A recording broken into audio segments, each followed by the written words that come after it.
frustrating. Oh, there's Dean. Finally gets one on the inside. He's in. One guy that's got an angle on it, and he cuts back.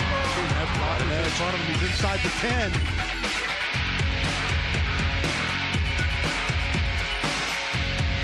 And there he goes. And that's a touchdown. 20, 15, 10, 5, touchdown Mason.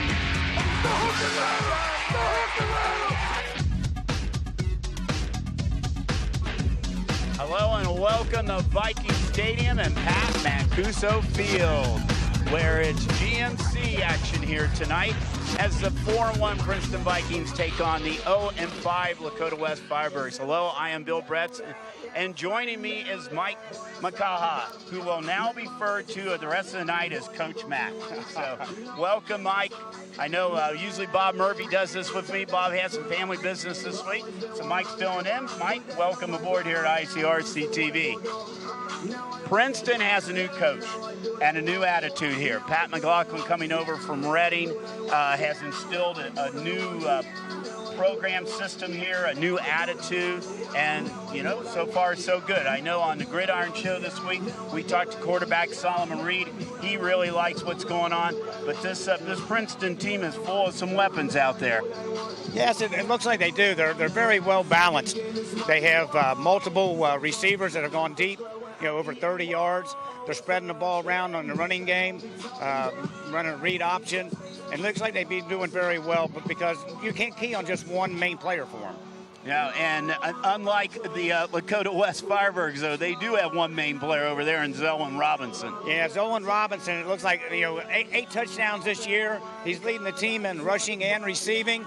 And, basically, in a game like this, if Princeton can shut down or put a monster is a shadow guy, put him on him, and if they can shut him down, it's going to be a long night for Lakota. Well, we mentioned that the Firebirds come in here 0-5, and I always say as a coach, you're halfway through the season, you're 4-1, you're playing an 0-5 team. That's a dangerous game for the 4-1 team because 0-5 teams, they have nothing to lose right now. 4-1, these are young men out there. They could take them lightly. This could end up being an interesting game here tonight. Yeah, it very well could be. I mean, last year they were 7-3 and 6-1 in the conference. So, the Lakota team knows how to win. Sometimes it's just putting it together, and sometimes it got together in the middle of the season. We'll see tonight. Yeah, we'll see here. All right, let's make our picks right now for tonight's game. Mike, I'll defer to you first. Looking at the stats and the way of things, it should be an easy game for the Vikings, as long as they can shut down, Robinson. And, hey, let's see what happens. Right now I like the Vikings. Well, I do too. That's going to be my pick here tonight. And, like I said, on paper right now, you could say this thing could be a blowout. We could be doing a running clock here for the second half. But, I'm thinking it's going to be closer than what it looks like on paper right now. I say the Vikings are going to win. I say they'll go the 5-1. They're off to their best start in several years right now. I think it will continue. Well, there's not a third person here tonight, so our third person is going to be the truck, and the truck's going to make their pick. And we're going to see what the pick is. Let's see. I believe we have a Vikings helmet here. I believe that's the pick of the right. I think we're unanimous here tonight. Unanimous decision, yep. Unanimous decision that the Vikings were going to win here tonight. West won last year and has won 6 of the last 9 times these teams have played. Last year, they defeated them pretty handily, 35-14. So a lot must have changed this year. And like you said, with a new coach coming on board, new program, and the players buying into it, they believe in themselves, spreading the ball around the way he is. It's made a lot of difference for the Vikings this year. Well, we're going to see if the Vikings going to change that trend here. So coming up, ICRC Friday Night Football. Join Mike and I. Don't go away.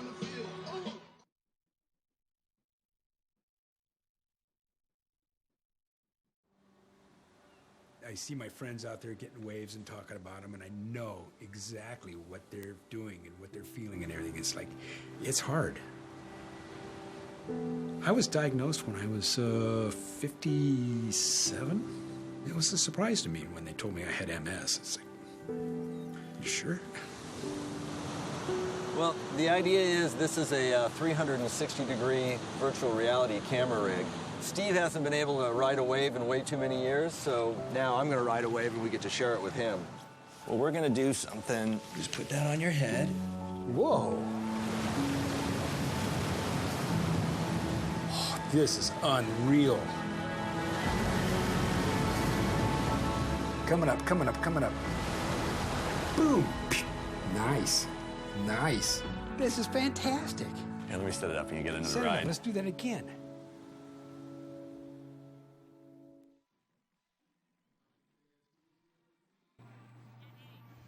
And Coach Mack and Bill Bratt's back here at Viking Stadium, Pat Mancuso Field down there. And welcome to tonight's ICRC Friday Night Football. It is week number 6. We're in the GMC this week. The Vikings and the Firebirds taking on for football this week. And one thing about it, Mike, tonight is that the temperatures, it's been cool last couple of days and everything. It's almost, you almost don't say this at the end of September, but it's almost perfect football weather here tonight. Yeah, it is perfect football weather. It used to be you'd be already in a coat, and kind of when the sun went down, you'd be freezing at a football game. It's a great night for football. It is. Well, Princeton won the toss, and they deferred. What else is new here? That happens all the time. Our officials here tonight, our referee is John Brown. The umpire is Sean Tranaka. Line judge Bruce Thompson, head linesman Eric Burr, and the back judge is Jack Oney. Those are your officials here tonight. Larry Cox, coach of Lakota West. He's the one and only coach at Lakota West. They started the program in 1997. Larry's been the head coach ever since that time. He comes in with a 123-99 record through last week. He also coached at Bellbrook for a couple years. And we talked about Pat McLaughlin at the beginning of the show there. He was at Reading the last 2 years, where he took the Blue Devils from 4-6 2 years ago, the 9-2 in the playoffs last year. And, of course, Pat was over at Moeller for 8 years, and he was there those last 2 years there. He was the offensive coordinator when the Crusaders won the state championship. They had a really super team here a couple of years ago. So Pat has brought some success to wherever he has gone, and so far it's doing pretty well here at Princeton with 4-1. It's their best start for the Vikings they've had in several years. Well, with the stats way it's looking with him being the offensive coordinator, he likes to spread the ball around, and it's harder for the defense to, they just don't key on one or two players. I mean, you've got Mills, Robinson, Boyd, and Rich. All of them had over 100 yards rushing. With Mills leading it to about 270 yards. So, you just can't key on one player and bring him down. Now, on this kickoff, you got to watch Robinson now. Number 4 has returned the kickoff for a touchdown this year. So let's see if they kick to him or away from him. Emmanuel Floyd is the kicker, and he bounces, squibs that one, and that answers that question and took it away from him as one of the up men has the ball right now. That's number 2, and that would be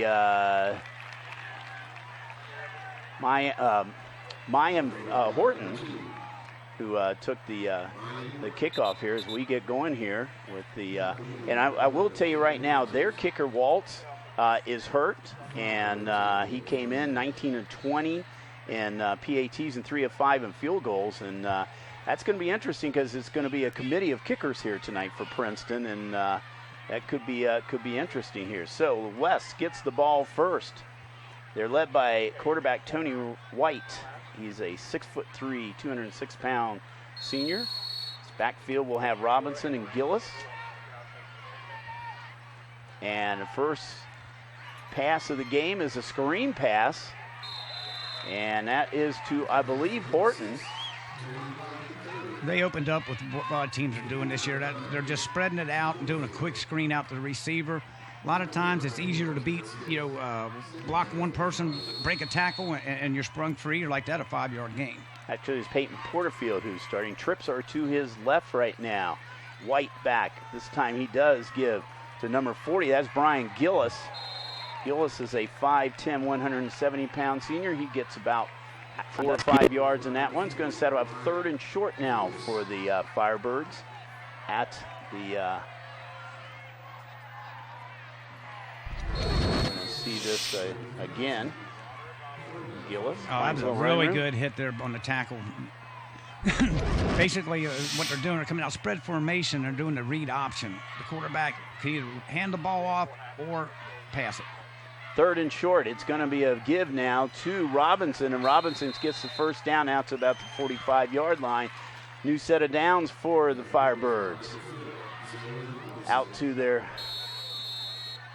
own 45-yard line, where they'll get going here. And they're liking that trip formation here to the left with the read option. The give is to Gillis again. Gillis gets about 4 or 5 yards, hit hard. And that looks like Terrence Smith came in from on defense. Watch for him to come back on that trips, because the last time the Vikings only had 2 defenders over on those three receivers. That is a mismatch. Let's see if White discovers that mismatch again. You're right. Here you've got 3 receivers. And the linebacker's playing inside, or he's going to take that inside receiver. Robinson in slot. Robinson's going to take the screen pass, breaks 1 tackle, cannot break a second one, and he is taken down. Leroy Wilson tackled him, free safety.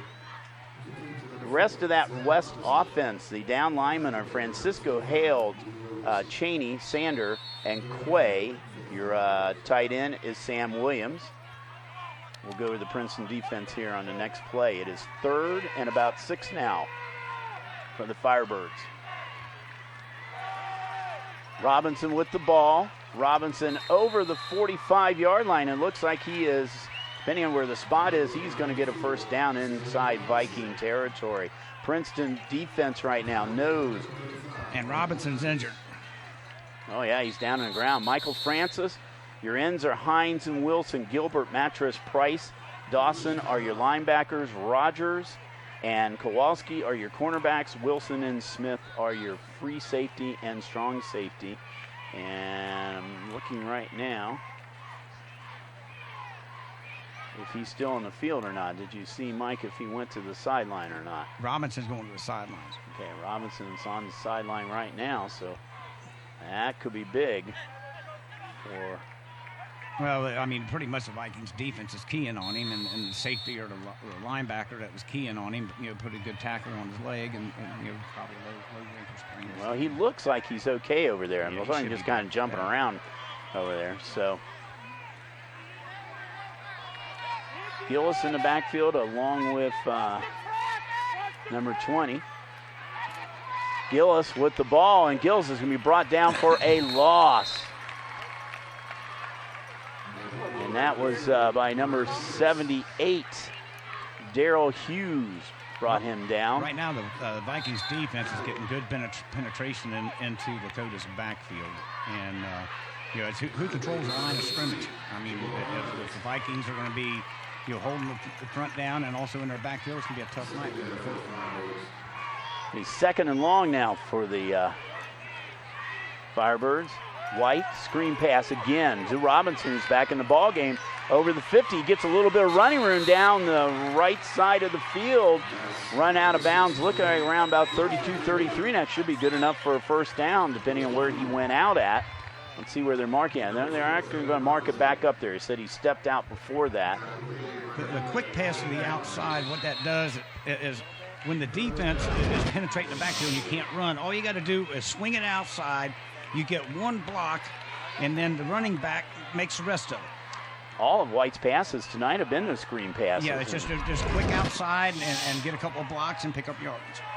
White now, 3rd and about 4 or 5.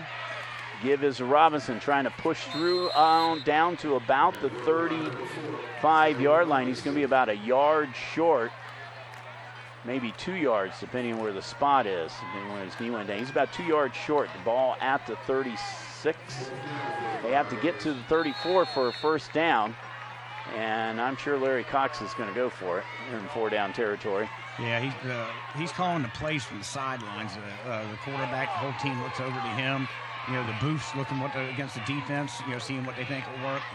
Signal it down to the coach on the mic, and he's calling the play.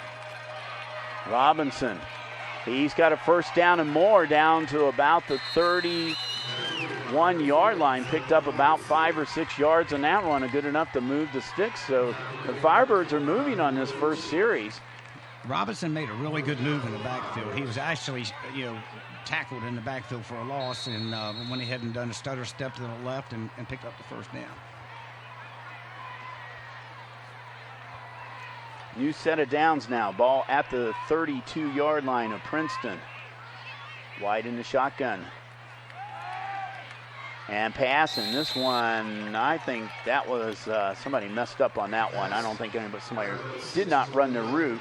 The quarterback threw a slant because they've been throwing those quick outs, and what they were trying to do was get the defense pulling to the sideline and throw a slant underneath of them. And just the receiver didn't get there. Peyton Porterfield, that's number 9. He's been in there quite a bit so far tonight. So it's 2nd and 10 now. There's that screen again, and Robinson could not hold on to it. So it's going to set up a 3rd and 10.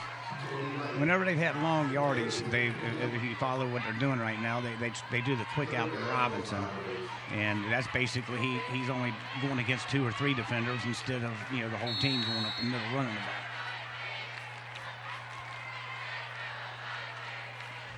Larry Cox signaling that play in. He is the offensive coordinator for the Firebirds. Play action. This one over the middle, intercepted. Picked off by the Firebirds. And we got flags down too at the end of the play. Looks like Freddie Price might have been the one that picked it off. So flags are down. Let's see if this happened after or before the interception. We have a Viking player down on, or a West player down on the field. Yeah, that is one of the things too that the stats show. During the return, Lakota blocking the back on the receiving team, 1st down. Lakota only had 1 interception, whereas the Vikings had 8 interceptions already this season. So they play a pretty good tight pass defense. I said Freddie Price right there, but I'm looking at the wrong defensive thing there. I think 31 might have been. Let's see. Let's pick up that number here.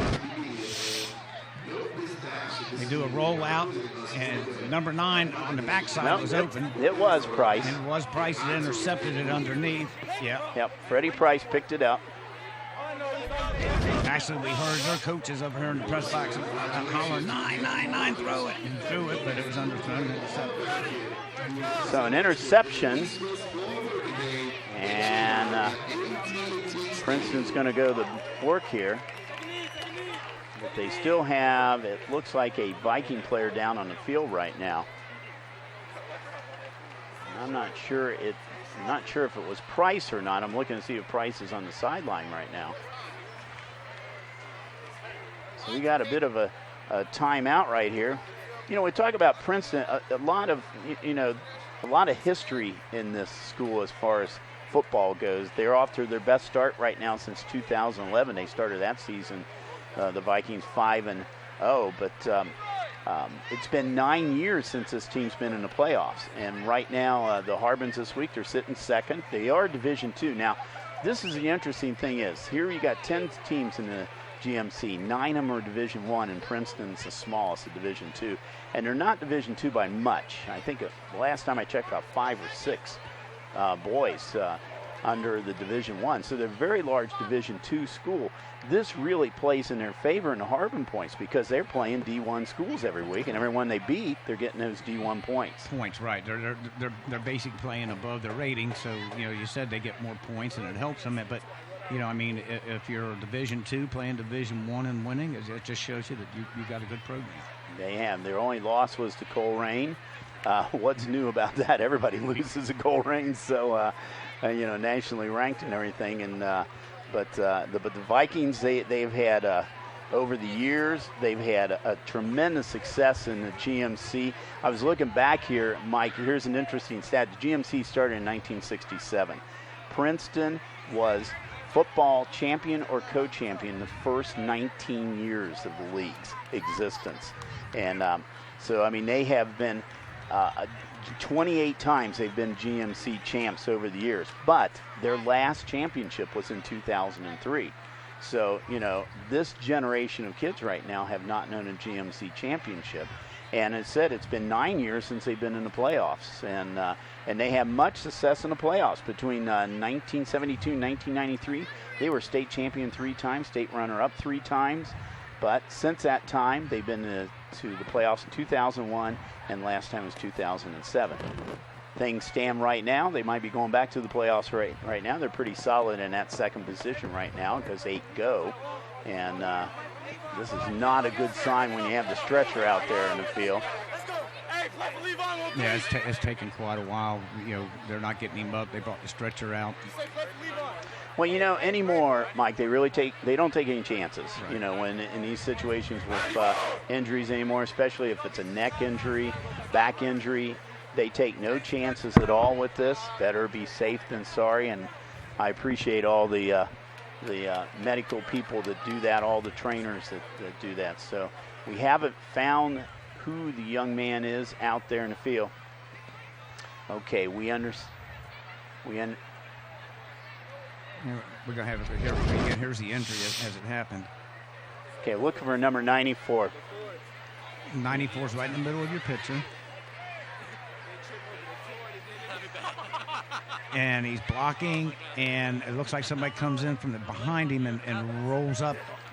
Oh, he's rolled up. He's bending. Yep. Extending his body over and bending backwards. Yep. Yep, his right leg's caught in the middle. Oh, wow. LaVon Wilson, that's our the player out down there on the field. And LaVon is a sophomore, 5'9", 200-pound sophomore. LaVon, we wish you the best. As they still have him down in the field. They do not have him up on the stretcher yet.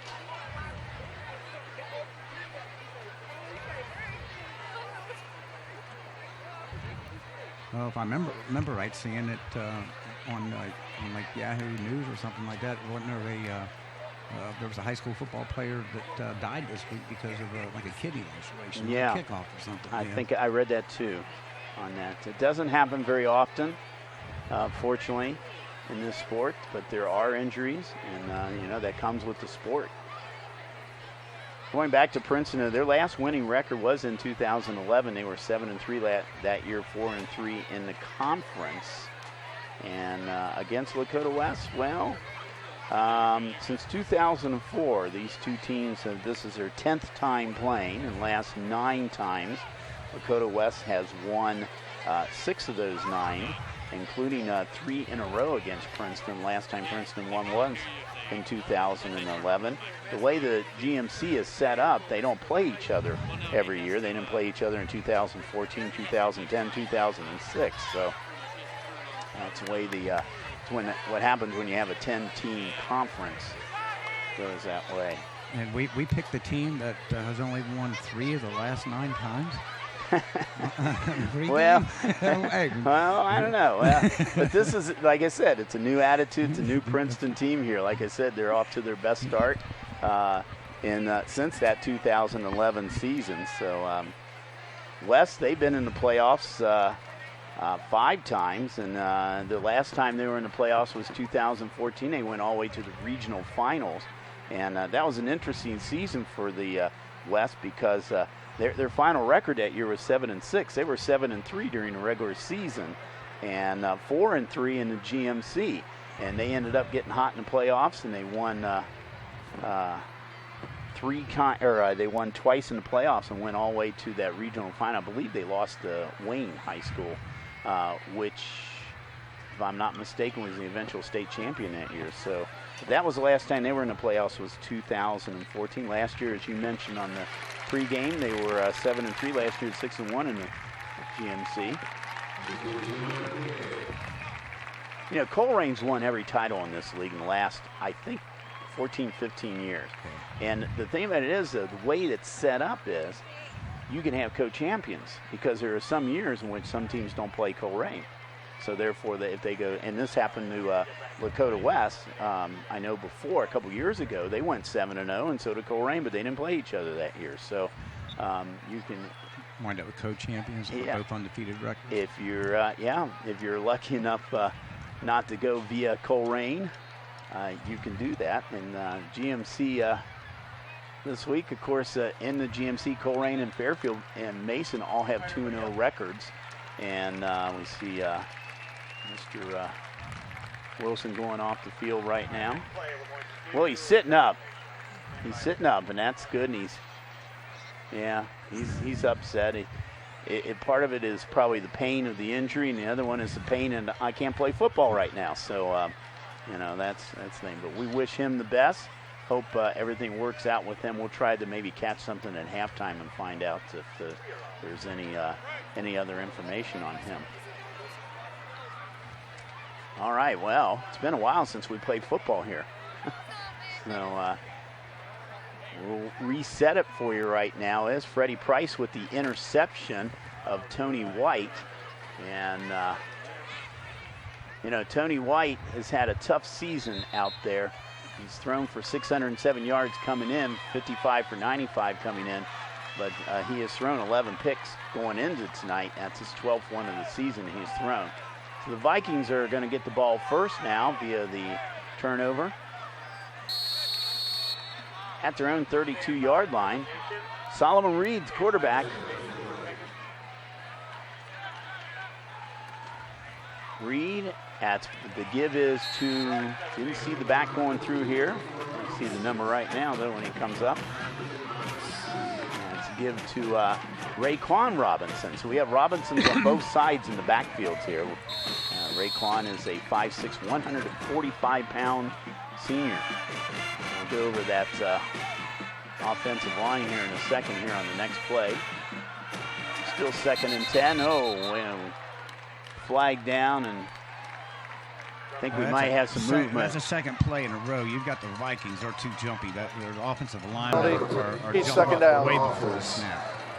I was surprised they didn't get them on that first play. They caught them on the second one. And the Vikings are doing the same thing. They're lining up with split receivers and running a read option. And they do have some receivers now. It's got they're averaging 20 and 30 yards in receptions. Yeah, we'll go over those in a second on the next play. And what do we got? Another one? That's a third time in a row. 5-yard penalty. Repeat second down. The guards on the right side is just jumping way too quick. Morgan, Messmate, Floyd, Harrison, and Sorter are your down linemen, offensive line for the Princeton Vikings. And number 88, Dominic Pierce, is the tight end. Henderson, Floyd, and Kowalski will be your receivers. And Solomon Reed overthrows Floyd. That backfield will be Smith, Robinson, and Tyrese Mills. And Mills, as you mentioned before, leads all Vikings with 270 yards. He's had 3 rushing touchdowns. There we are. There's the offensive players for the Princeton Vikings. It's 3rd and long. Like on 2nd and long, what they did was they rolled the quarterback out and gave him the option to run it or throw it, and you would almost look for the same thing on 3rd and long. They're going to go downfield and give him the option. Reed back to pass. Over the middle. He's got a man wide open. That's number 10. That's Raymond Kowalski. Ray Kowalski into Firebird territory. And my gosh, he was all alone in the middle of the field there. A nice pass by Solomon Reed. And he hit his average. He's averaging about 27 yards a catch. What they did was they sent the tight end, split him out, and then the tight end is down the middle, down the seam, all alone. Boy, look at that. He didn't have a player within 5 yards of him right now. So just like that, after all those penalties, the Vikings are now into Firebird territory. And we got the guard jumping again. The guards are jumping. Full start on the offense. 5-yard penalty. Repeat 4? first down. 4 times. This might be a record for that many penalties the same penalty in the same quarter.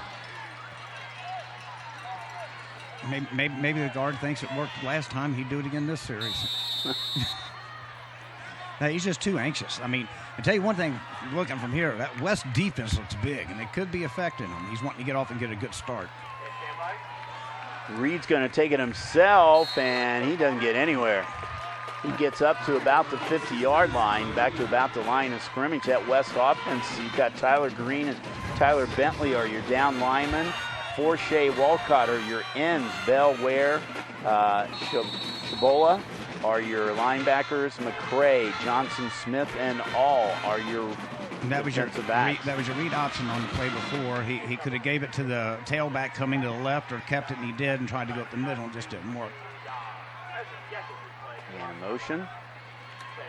Reed, the there's the pitch. And we got a penalty flag coming in. From where it's coming in right now, Mike, we might have a hold coming on back here. Let's see what happens. And that will be a spot foul if it is.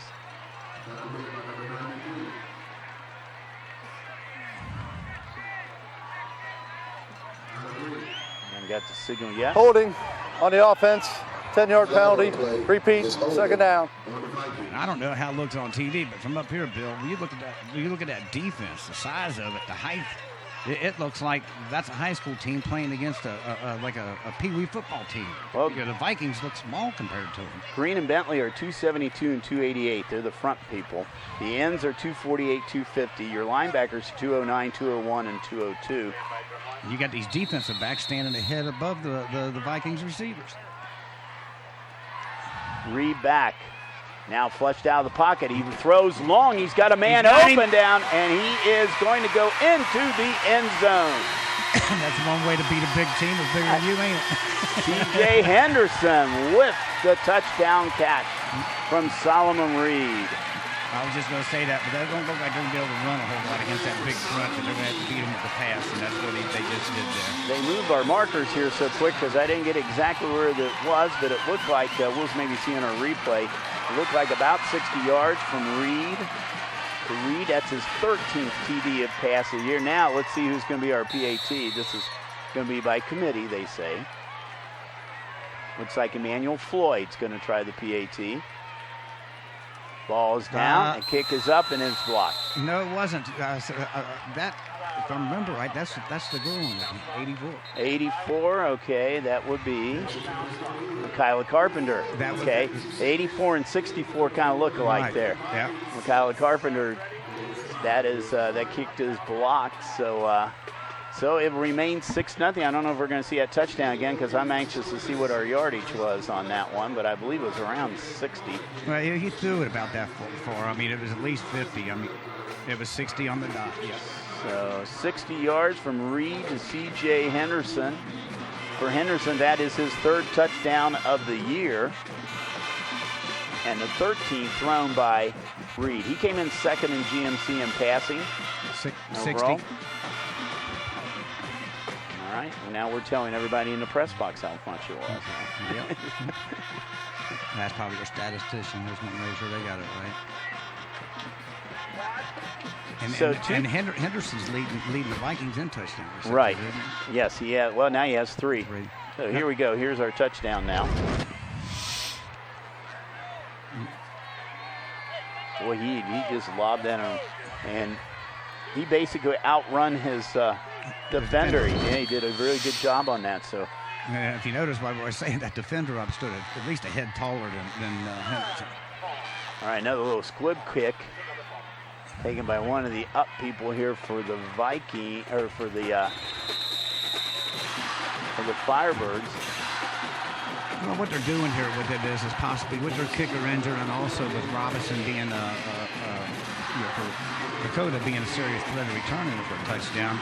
They kick the ball low, squib it up in the air, and anything can happen. I mean, It's a live ball on the kickoff, and if they recover it, it's their ball, and if not, then they're holding them starting out around 40, 35 yards. Yeah, you're giving your opponents good field position, but if you got to trust in your defense and what they can do, it's not that bad of a job. And so far, it's worked for the Vikings as they are on the board here in the first quarter with a 6-0 lead. We've got the read option, and this time he gave it up the middle to Robinson, which makes it on his own, takes it around the end. Robinson picks up about 8 or 9 yards on that play, depending on where he went out of bounds. Let's see where they mark him out of bounds. Looks like about 8 yards on the carry, so it's going to set up a 2nd and short for the Firebirds. Kellen Robinson did a lot of Lakota TV a couple years ago. I remember when he was a sophomore, he had a good year. He's had a couple of good years out here at Lakota. Very fine running back for the Firebirds. White gives to Robinson again. Robinson puts his head down, bowls forward, Looks like he's got the first down.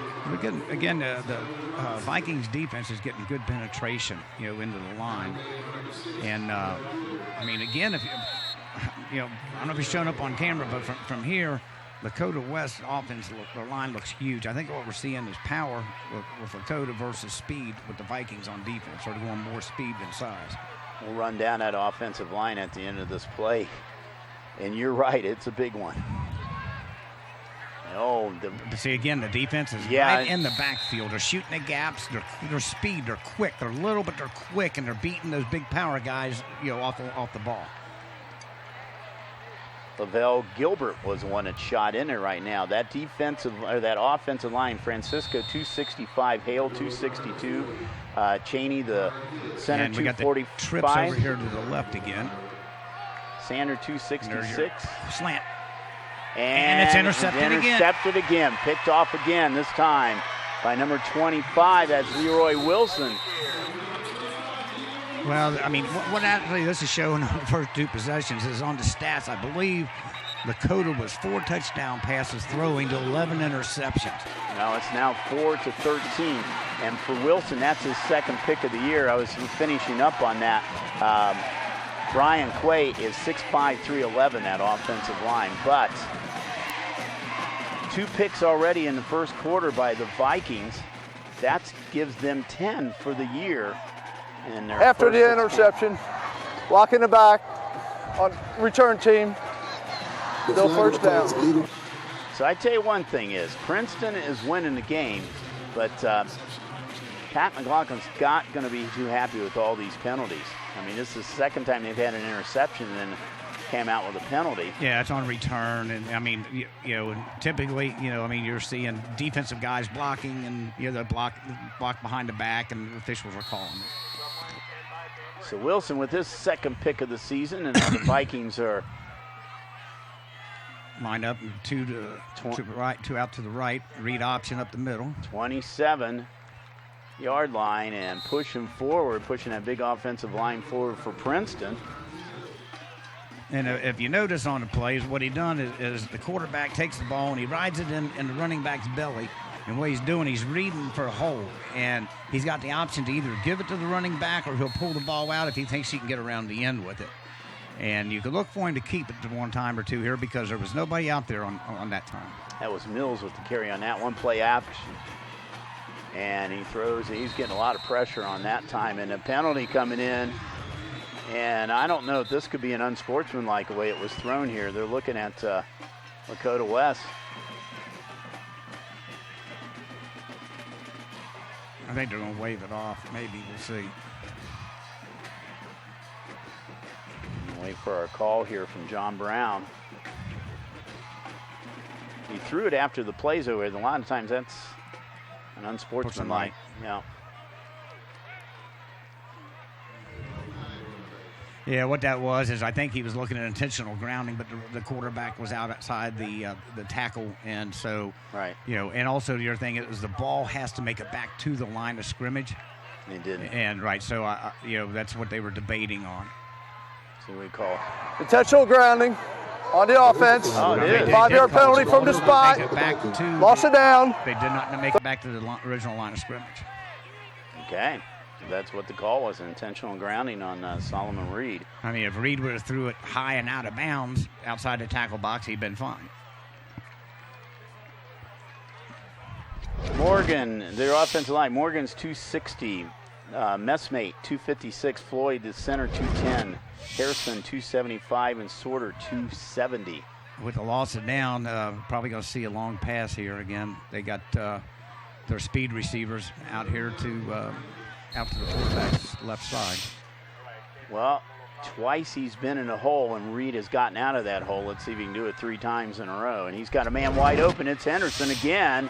Henderson finding a little running room out to around the 37-yard line. He's very close to the first down marker, depending on where the spot's going to be. And what that was because where the defensive got beat deep on that last touchdown play is they used that against them, and the receiver just held back and they threw it short and gave him plenty of running room. It is a first down. So new set of downs here for Solomon Reed.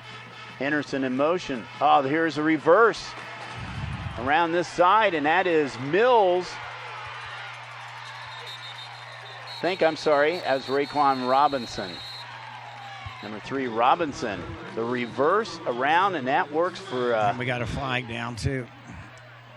And what they've done is the coaches up top spotted that the Lakota West defense was over-pursuing. So, like on that one read where, we said that the quarterback was open coming around this left end. So they just ran a reverse on the offense. And 15-yard penalty from the foul. And brought it back to first down. Long run. All right, it was a chop block, so it was on offense. We're going to see the replay again on the reverse. You see Robinson. No, we might not.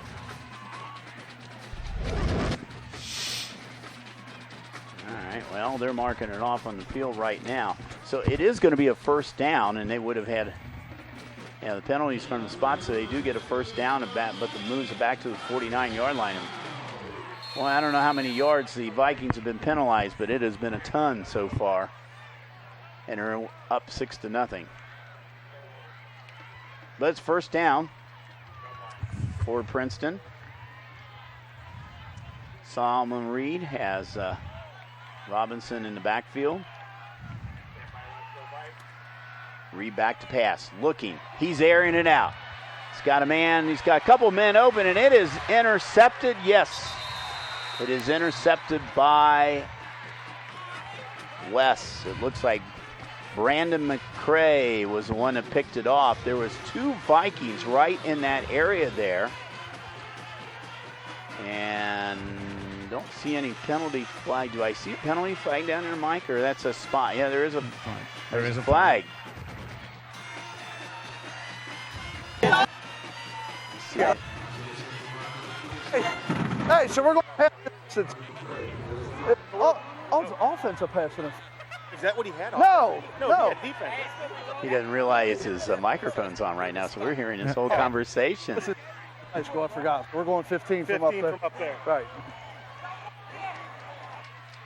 I think it's offensive pass interference. Let's see what he calls. Pass interference on the defense. Defensive. That's the only reason they come back here and mark it off. That's first down for the Vikings. It's a first down. Okay. Well, negate the interception. That's probably why the interception came, because it was easy. So the Vikings get a break here. Now, unlike the NFL, it's not from the spot of it. So we're having trouble with our monitor up here. So we can't see much of anything right now. So it's not from the spot. They just mark it off from the line of scrimmage. Solomon Reed, new set of downs. The give is to number 23, that's Mills. And Mills gets a first down, and more still on his feet. Mills down to about the 10-yard line. Mills with about a 25-yard run. What they're doing is they're spotting that the right side of the line of scrimmage is actually firing off the ball and beating Lakota's left side of the defense. So they're running the ball that way, and then like they did last time, they ran a reverse back off of that. Ball at the 13-yard line. Give is to Mills, I'm pretty sure, again.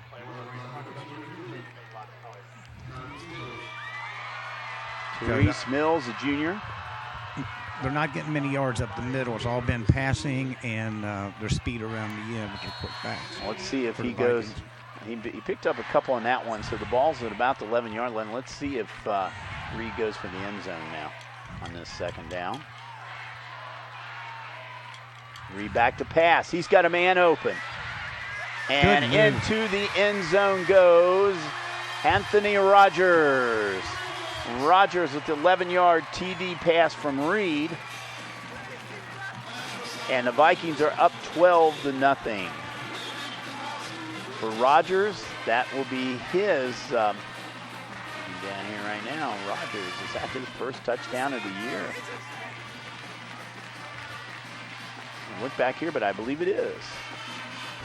So Mr. Rogers makes, and that'll be the 11th, or the 7th Viking to get a touchdown pass this year. I think it's Kowalski. Is it Kowalski? Yeah. Oh, I'm sorry, I'm looking at the wrong number there.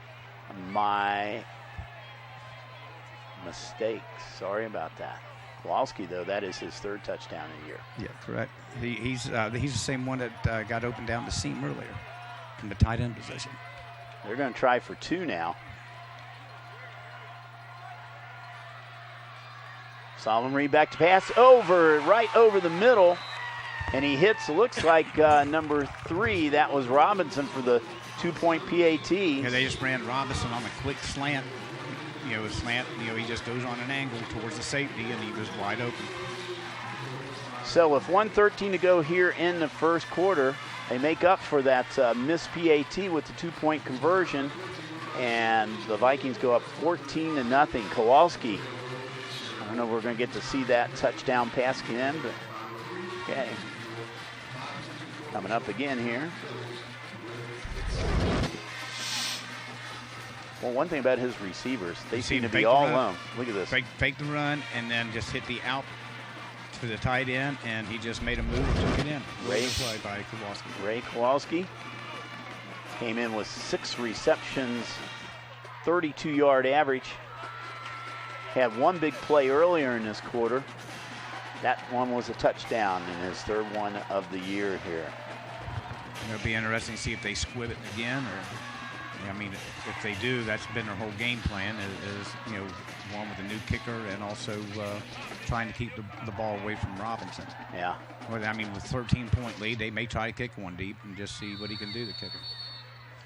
Well, Emmanuel Floyd, sophomore, kicks it on the ground again. This time it gets around to the backfield, and it is picked up and taken down. Number 27, it looks like Brandon McCray was the one that caught it, but boy, he was taken down big time by the Princeton off defense. And if you do notice on that the squib went away from Robinson for Lakota, because they're not wanting him to return it. Absolutely. I should say special teams. We'll give special teams credit for that one right there. So West goes to work again here. Well, I know why they fooled us on the point after. They got 64 kicking off, and 84 did the field goal. No, and those the numbers from up here, sometimes the 84 and the 64. The same. So, but anyway, well, Michaela Carpenter's a senior kicker. She might have an opportunity before it's all over again. Yeah. We'll have to see how it goes. Kick a field goal or something. I don't know. PAT will be good. Ever be good. I do not have her listed as a PAT this year, so. Robinson, he's not going to get anywhere. And this is the thing right now. When you're kind of one-dimensional, Mike, you can just key on your one guy right there. Yeah, they're just Robinson. They can just key on him, and they probably got a linebacker or a safety, what they call a monster, or shadowing him, and he's just keying on where Robinson goes, the monster goes and follows him.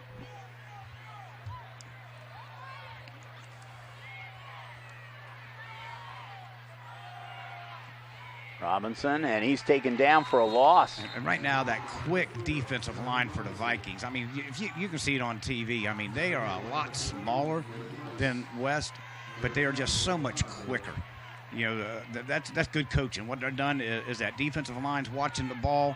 When that ball's moving, they're shooting gaps, and they're in the backfield causing trouble for Lakota.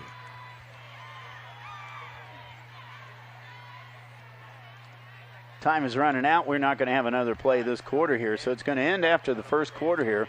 The Vikings on top as a result of 2 Solomon Reed touchdown passes. They're on top over West, 14-0. I think we might have our playback times coming up here. And I always say if you stare long enough at the TV set there, you're going to see the playback times, although we don't have a monitor here. One thing, Bill, with the teams, did you notice real quick, when the quarter was over, the Vikings ran and sprinted over. Lakota walked over. I mean, it's like a coaching winning attitude, When it's a winning attitude, you run over. If you're down, like Lakota is right now, 13-0, and hasn't won a game or whatever, they just walked over the side. Well, and I think one of the things, talking to some of the Lakota West coaches before the game tonight, they said the beginning of the game is going to dictate, they said, a lot of times of how things are going to go for the night, which is So we got GMC standings up, if anything else, right now. They're up there right now. As we said, Colerain, Fairfield, and Mason, they're on top at 2-0. You got a bunch gathered right there in the middle at Princeton, East, and Oak Hill, Sycamore, all 1-1. Hamilton West and Middletown down at the bottom. So it's a little bit too early right now to say, but you know, the GMC championship, everybody knows, goes through Colerain. So, but it's the idea of, will there be a co-champion? So we'll have to see how that works out. But and who's undefeated right now?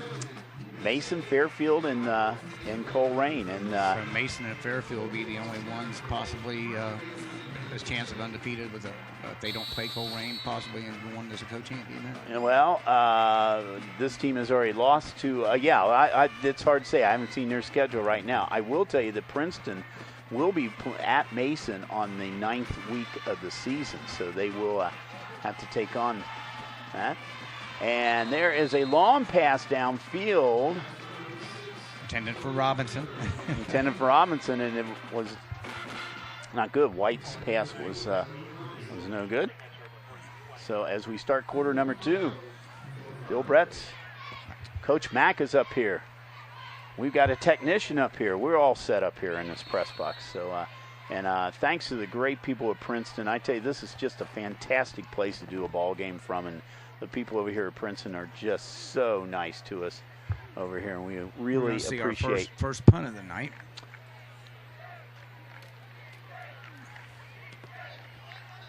And it is it's a short one, and then it gets a little bit of a bounce right there as the your punter for Wes was Sam Williams, who also plays a tight end. So he gets about I'm going to call it around 28, 30-yard punt. So Princeton's going to get the ball here in the second half, and they're going to be, you always like, they have the short field, and they have the short field right now. They're on the 47-yard line of West.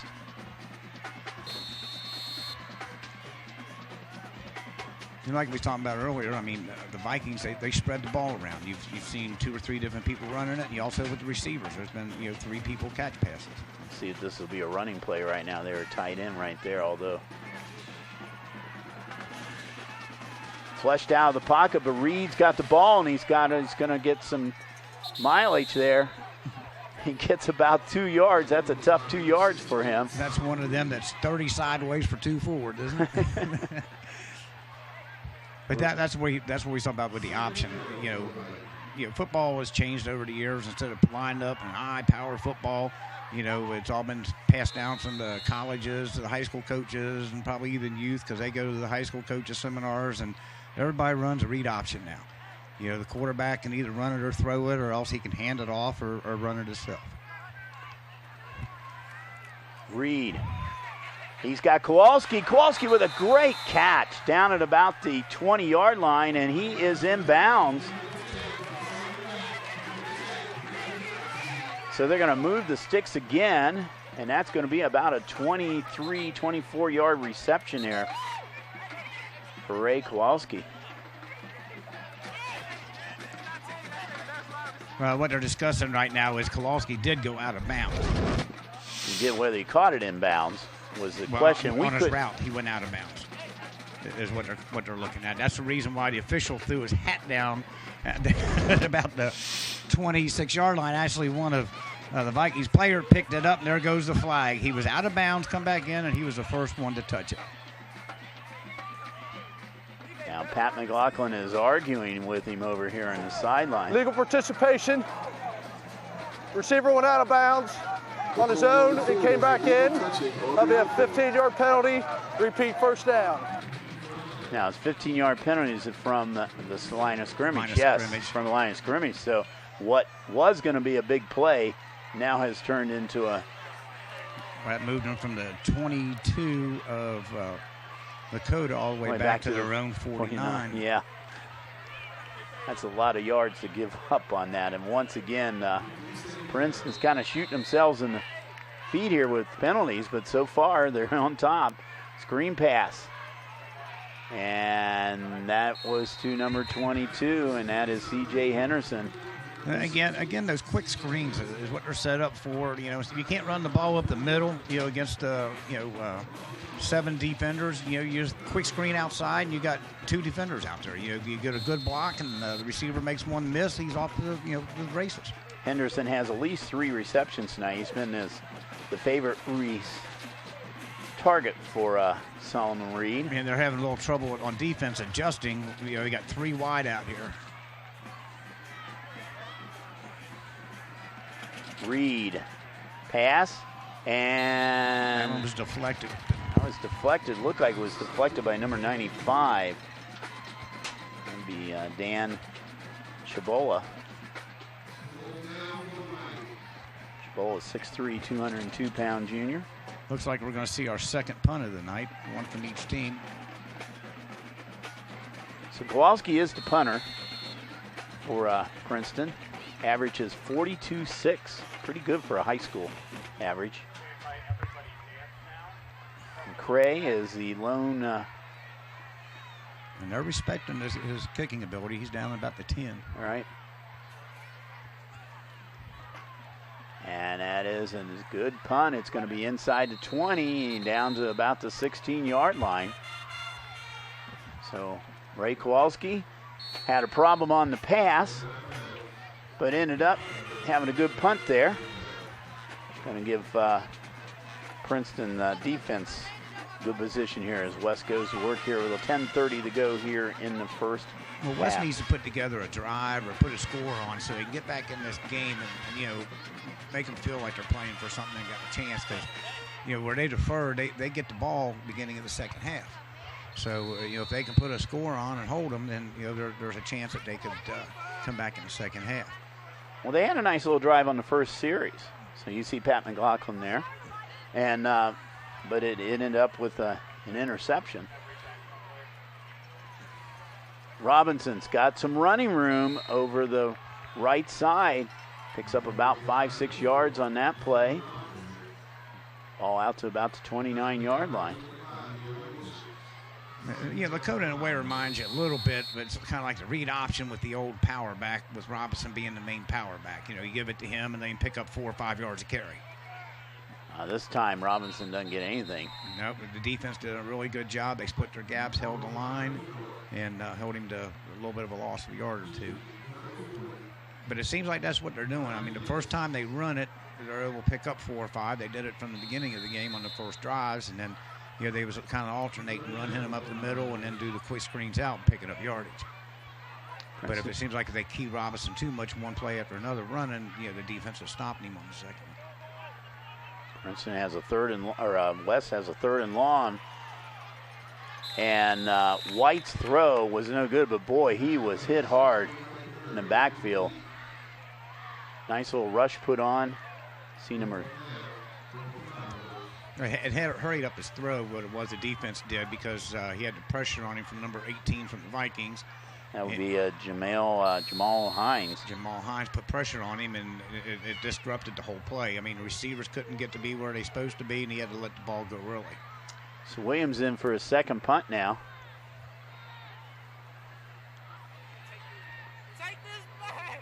And this one's high. And it's taken down by a West player there. So once again, Princeton's going to get good field position about the midfield. It looks like around the 48-yard line, their own 48. 9:25 to go here in the first half. Reed to Henderson and Reed to Kowalski. Those have been the 2 touchdown passes here tonight, and the PAT by Robinson on the second touchdown, and that's our 14 points on the board right now.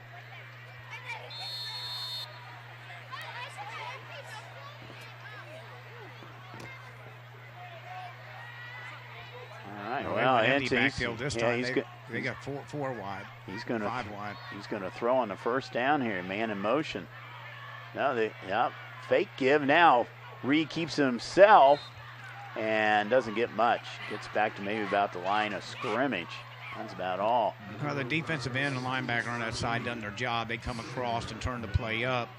And that's what the quarterback was reading, and he couldn't give it to the running back. And when he kept it himself, the defensive player, turned the play up into the main defense and caused for loss of a yard. Once again, an empty backfield for Reed.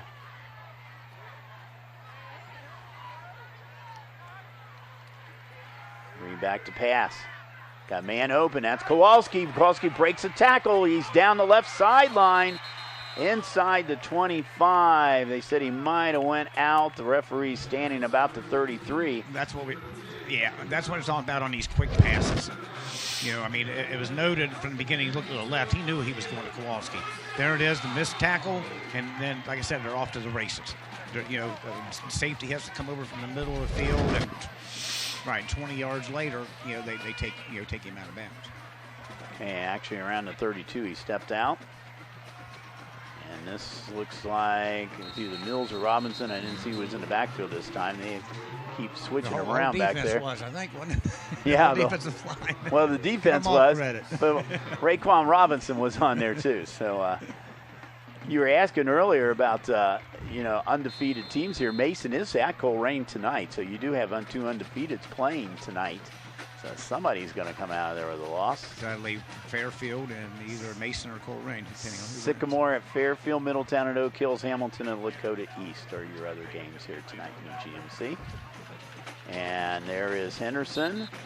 Quick pass from Reed to Henderson down to about the 31-yard line. Picks up about 4 or 5 on that play. And the same thing I'm noticing here with the Vikings is the offensive coordinator and the head coach, and they're calling the plays from the sidelines. And it's hurry-up offense right now. Is with no huddle, they're looking over right now. They can see the way the defense is lining up. Now the coach is going to tell him the number, and that's who he's going to throw it to. Interesting enough, the play clock wasn't running. And now batted down at the line of scrimmage.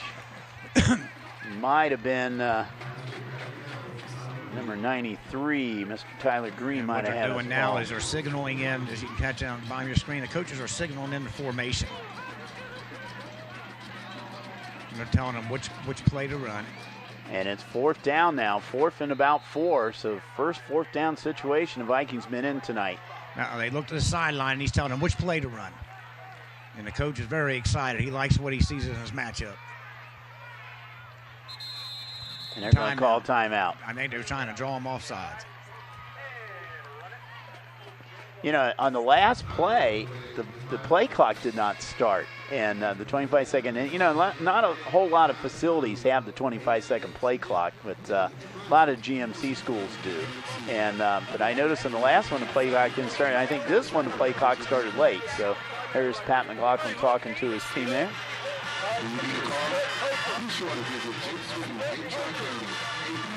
So it was either the play clock was running down or else the head coach didn't like the play selection on 4th and 4.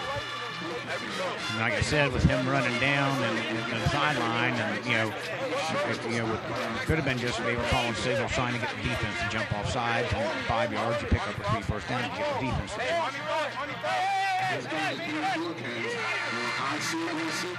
All right. You saw coach in there with his team now.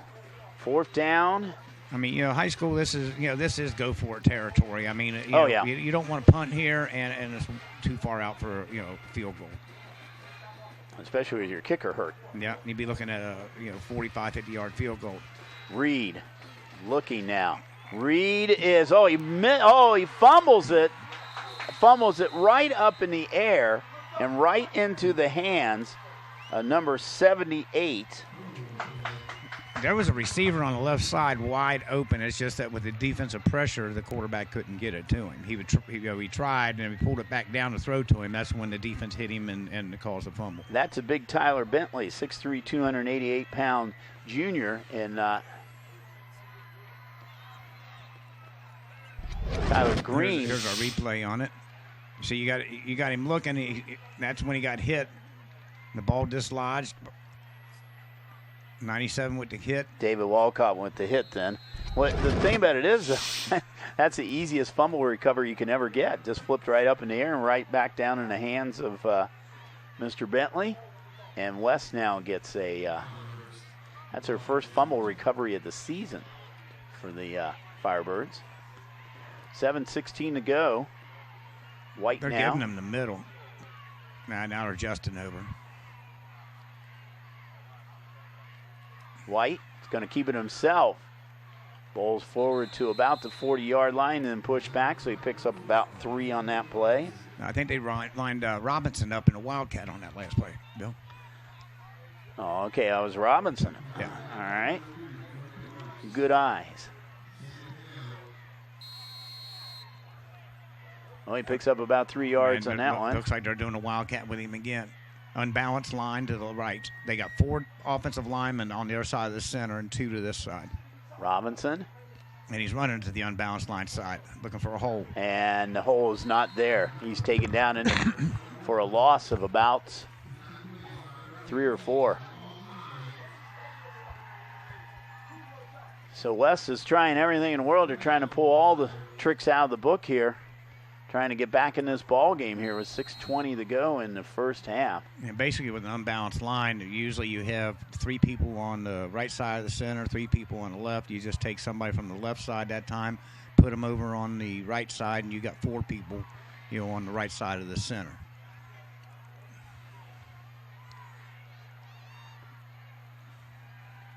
So White's back in, and White is taken down. He is sacked. Number 46 in on that sack for Princeton. Yeah, we're seeing the speed of the defensive line really start to take over this game in the second quarter. Michael Francis with the sack. So Lakota West loses big yards on that series. Ball at the 30-yard line. And Williams now back to punt again. Looks like Henderson is back around the 40-yard line of Princeton. Line of scrimmage is at the 30. The kick is up. That was close being blocked.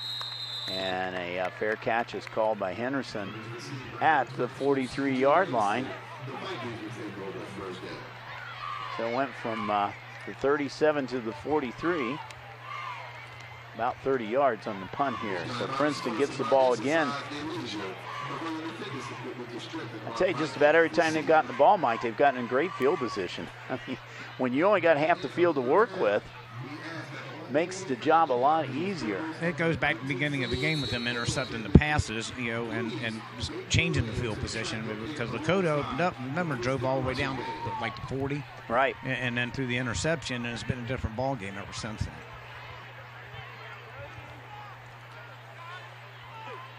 Reed. And a give is to number 23. That's Tyrese Mills, and Mills busts loose for a big gainer. That's that same play they ran around the end to the right in the first quarter, and they ran it to the left side in this quarter. You got a speed back, and you got the 54 and 34. They'll lead him around to seal the edge. You see him turn it, blocks free him open, and then just off the races him and a safety. 54 would be Sorter. Mills about 27 yards on that run. And we're seeing the big fronts. If you notice, we're not seeing very much yardage up the middle. It's all been around the end or through the passing. The reverse was worked around the end for a lot of yardage. Princeton loses a couple on that one, so it's going to set up a 2nd and 12 now. Ball about the 32-yard line. Reed, back pass, looks, got a man deep, and batted away down there. Wow. Touchdown. Oh, touchdown. I thought that was what a throw. I thought he batted it down, but man, what unbelievable. That was perfect timing. He threaded it. They practice that, every day. Henderson was with the catch there. From this distance, it looked like somebody batted away, and then all of a sudden, Henderson comes up with the ball. All right, here we go on the replay. It was just a magnificent catch. Right over in between two defenders. Yeah. And Henderson, what a catch for Henderson. Quarterback's just throwing it to a spot, and the receiver got there. No kick, no point after for the kick. They're going for 2 again after the first one got blocked. So Yeah, well, when your main kicker's out and you are leading in the game, you might as well just go for the twos. So, you have nothing to lose, and I'm not sure. A flag. We got a flag. I don't know that. I don't think it was good. It was no good. Henderson with his second. Sideline warning. It's Princeton. That's our first one. Oh, sideline warning against the Princeton coaches over there. So Reed, his third TD pass of the night, his 15th one of the year, his second one to Henderson. Henderson now has 4 catches for TDs this year.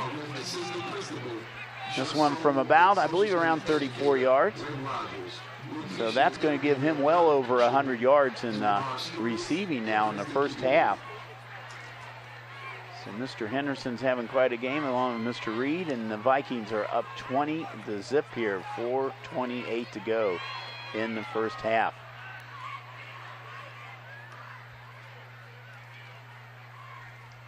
Well, always a, well, looks like Emmanuel Floyd is going to be kicking again now for the Vikings, doing the kickoffs.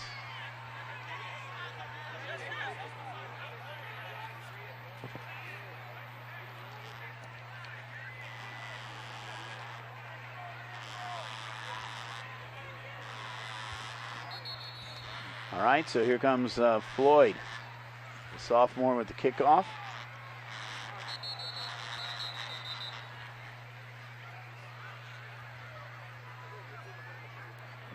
A whistle back here, but I don't think they were set yet.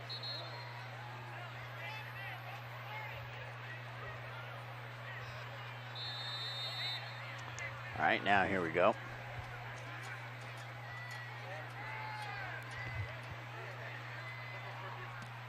And another little squib kick picked up by number 2. That is Xavier Peters. Peters into Viking territory down to about the 44-yard line.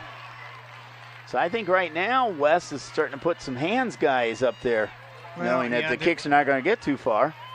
What they're doing is these squib kicks, they're setting up a wall to that side. If you notice, he don't run forward. He went immediately to that wall, which right now you're seeing. Look at a block right there. That was Robinson that threw a block. And what they're trying to do is take that squib kick, set up a wall over there, and then break it down the right side. So now West goes to work. First time they had a possession in the Princeton territory. Robinson around the right side. He's got some running room. Picks up about 7-8 yards inside the 40 down to about the 36, 37-yard line. Do you think it just might shock the Vikings if they gave the ball to somebody besides Robinson? I don't know. Well, Gillis has had a couple carries in there. He had a couple carries on the first series, on the first drive. He's number 40 in the backfield, so who knows? We'll see. But, you know, you talked about keying on him. Yeah. And there's White, and he overthrows his receiver down there. Tripped up down there, but that is not a catchable ball. That was to I think you got an my line Horton. Getting up slow, limping. That's Horton. It's getting up slow down there. Well, you know, we talked about keying on him, but there's the other expression is, if it ain't broke, don't fix it. Yep. So, you know, if Robinson's getting some yardage there, which he did on that, you know, you like to get good yardage on that first down play. And Horton just collapsed down here around the 40-yard line. So Princeton trainers are coming out, taking a look at him first. So we got another official's time out here with another injury on the field. In the Harbin rankings this week, in Division II, Region 8, Turpin is leading the way. Princeton is second and is a tie for third, with LaSalle and Miamisburg. So that is where the Harbin rankings are this week. Now, we talked about how Princeton can get a lot of points from beating Division I teams, but they want to beat Division I team. You see our replay schedule. Finally, our replay schedule is up there. And you can get a whole lot of points, but you don't get a whole lot of points from a team that's 0-5. So they're not going to get that many points out there. You can see our replay times there: the 1st, the 2nd, the 5th, and the 6th of October. Can you believe it's October coming up here at 3, 8, 8, and 10 o'clock in the morning? ICRC Friday Night Football. Robinson, first down, inside about the 25-yard line. He picks up about 7 or 8 on that particular play. They found out that that's working for him right now, is running Robinson off right tackle or around the right end. They wasn't getting hardly anything up the middle with him, just 2-3 yards, but they'd be getting 5 to 7 yards or 8 yards with him around the end. New set of downs here at the 25 or 30-yard line, and quick pass to what they did on that 9. was they play action that same run to Robinson, and then had the receiver come on a slant over the middle, hopefully with the defense all moving over towards the right to stop Robinson. So Peyton Porterfield with the catch, ball at the 22-yard line, and right now this is the deepest penetration of the night here for the Firebirds into Viking territory. Over the middle, and that is another catch, and still on his feet and dragged down to about the 1-yard line. I think that was Porterfield again. They ran the exact same play that they did the play before. They just faked Robinson, to the right and ran the slant. They picked up that the linebacker or safety's cheating over to the right side when they see Robinson head that way. Porterfield came in second in receptions with 13. He's having a good night here tonight. It's 1st and goal now for the West. Firebirds trying to get on the board now. Robinson, and he is taken down. The ball is, I think the ball got away, but the ball was out of bounds, so it fumbled out of bounds. That's where it'll stay. It'll stay with the Firebirds. Ball at the 6-yard line right now. Actually, they lost a little bit. It's back out to the 9-yard line. So 2nd and goal now. And Vikings are going to take a timeout. Pat McLaughlin wants to call a timeout. We called this Pat Mancuso Field, and we have now Pat McLaughlin on it. So another Pat starting maybe another era of success here for the Vikings. A lot of people remember Coach Pat Mancuso over here for so many years, one of the most successful coaches in the Cincinnati area over the last few decades. And we had a chance to talk with him a couple years ago in one of the games. I think it was one of the Lakota games, West games, that we had a chance to talk with him in the press box. There's somebody who knows a lot about football. All right. 2nd and 9. Yards to go for a touchdown at the 9-yard line. 2nd and goal for the Lakota West. Trips out to the left. Give is to Robinson. Robinson's finding a little seam in there inside the 5 and wrestled down to looks about like the 2 or 3-yard line. I think he got out of bounds. Clock is stopped at 2:44. In this drive, they ran that same play. It's just a quick off-tackle sweep to the right, and then they faked that and then been running the slant passes off of it. High snap. Robinson into the end zone. Standing up. So Robinson gets his 9th touchdown of the year, his 5th rushing. He's had 5 rushing touchdowns, 3 receiving touchdowns, and then he did run that kickoff back. Will Nguyen is in for the extra point here. Firebirds are on the board here. So we'll give Robinson 4 yards on that one. Nguyen, kick is up, and it's through. And it is now 20-7 in favor of the Vikings as West now finds the end zone. Robinson for his 9th touchdown of the year.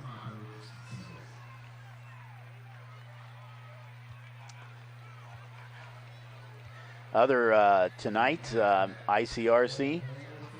Our second game tonight is Cincinnati Country Day at North College Hill. Next week, ICRC will be at Mason, Fairfield at Mason. That'll be a good one. We talked about Fairfield and Mason being both 2-0 going in. And Mason, of course, up against Coleraine tonight. Fairfield taking on Sycamore tonight. Could be an interesting game next week for those two teams. And then Chaminade at Roger Bacon. And I'm not sure right now, Ryan, if we've heard if Roger Bacon's got their field back. They will be back at the field there. Of course, Roger Bacon's field had serious damage from a flood earlier this year. They played one game and then the floods came, and they've been playing a couple of games over at St. X. But they will be back home next week, so ICRC will be there to for the Spartans as they have. And there is a little, that was kind of a, it looks like New Win was trying to do an onside kick right there and went a bit too far. And yeah, just a pooch kick. They was trying to beat the other team down with it still in the air and recover it. If you notice, he diagonaled it all the way across the field. Right, Freddie Price was the one that picked up the ball here for the Vikings. The Vikings now are going to have good field position again. They're at their 38-yard line. Got 2:42 to go here in the first half. Vikings are up by 13 now.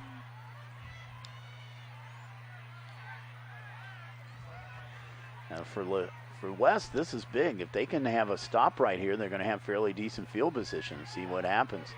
Mills, though, he is breaking loose over the 50-yard line down to about the 46-yard line. So Mills, another about 17, 18-yard run.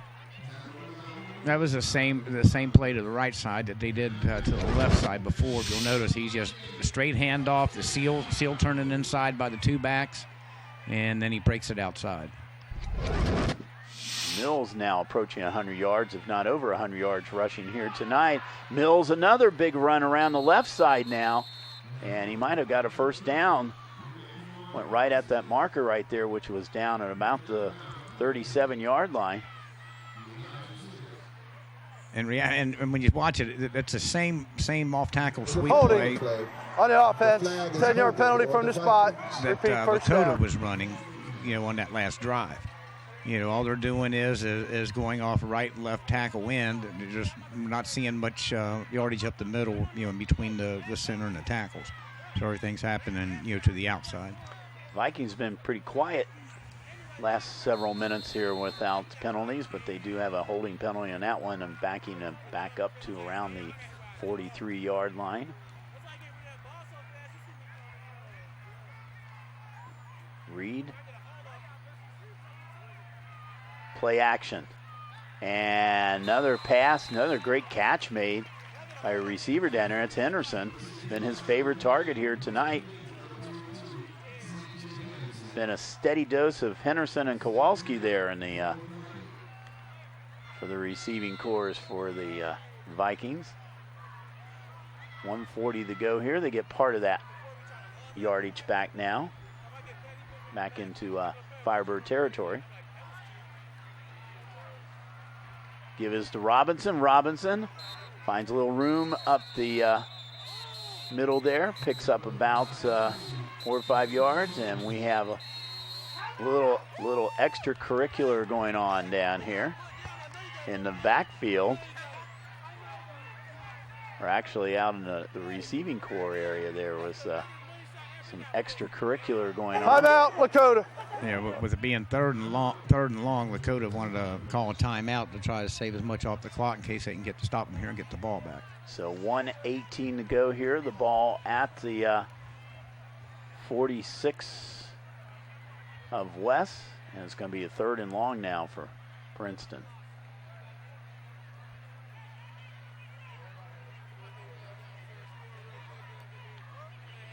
Like to thank our crew out here tonight. We did not get a crew list. We got to get a crew list at halftime here and see who our crew is. But you know that Ryan guy is down in the truck, though, don't we? I think we keep hearing him, don't we, Mike? He's just in our head, ain't he? He's really in our head right now. But Ryan always comes. Ryan always brings the A crew out here every night, and appreciate it. Appreciate you, Mike, coming out here tonight on kind of short notice, but. And I know we got Matt and Mike on cameras and technician, and we got the rapper, O.C. Jones, Jay the Kid. He's up on a camera. And Desmond Carter Thomas, Jalen Robinson. Really appreciate them running the cameras. Pass is intended for. And Sandra Collier also assisting on cameras. Raphael Floyd, it was the intended receiver, but the Vikings are going to be forced to punt. And that's why Lakota called the timeout, because now, the timeout was with 118. They ran the play and it's still at 118. Yeah, I know. So that helped Lakota. Yeah, it did. It did help Lakota on that. I mean, unless that quarterback's got the fastest trigger in the world. Kowalski. He's going back to punt. Nice punt. Fair catch. Taken by McCray at about the 13-yard line. We got a flag down, far side. Let's see what happens here with a fourth down situation. It's 4th and long, so I'm not sure it's going to make any difference. But let's hear our call. Illegal formation. 5-yard penalty. Redo the punt. Now they're going to redo the punt.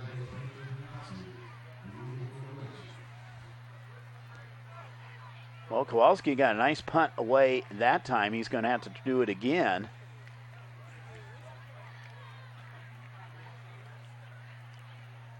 It was only about a 28-yarder with the fair catch.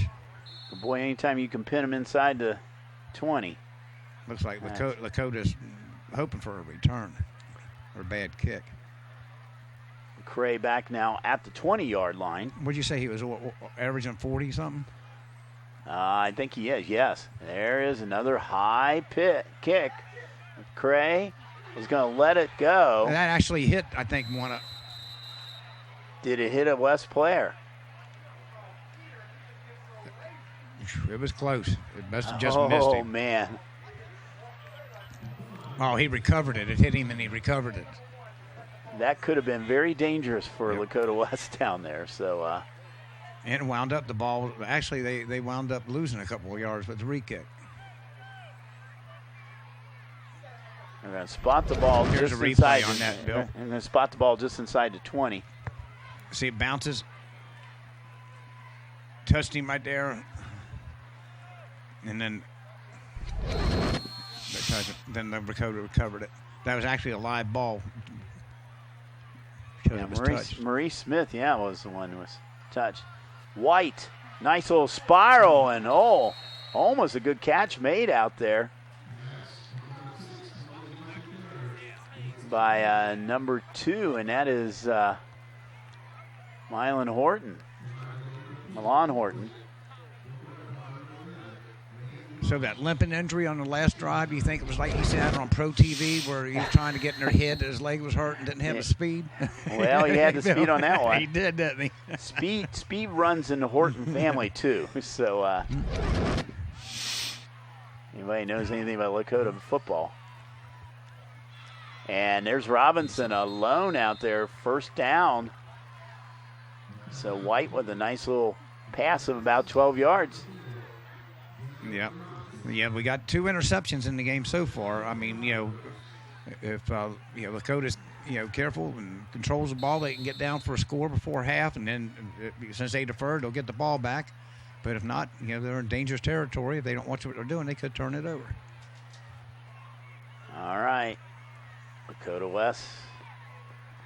New set of downs. Ball spotted at the 29-yard line. White. And I'm not sure what that play was. Oh, there it is. That's Gillis. Delayed draw. Delayed draw right there. It looked like the play was dead, and there's Gillis had the ball. And squirted out for about 7 or 8 yards. We can see this again. Gillis was in the middle of all that. Watch for number 40. See, he goes to the side and just tucks it into his belly right here from around the back side. Yeah. It's to fool him. You know, if he'd have handed it off on the right side, the defense would have seen it and went for him right away. But coming around the other side, they all went for the quarterback, allowing the running back. I think a couple of. I think they did see him there because he broke a couple of tackles. He broke some tackles, but the ball was typically handed off on straight on the right side. The quarterback come around behind him and then put it in and handed it off. But nevertheless, he picked up about 6 yards on that one. It's going to set up a 2nd and 4.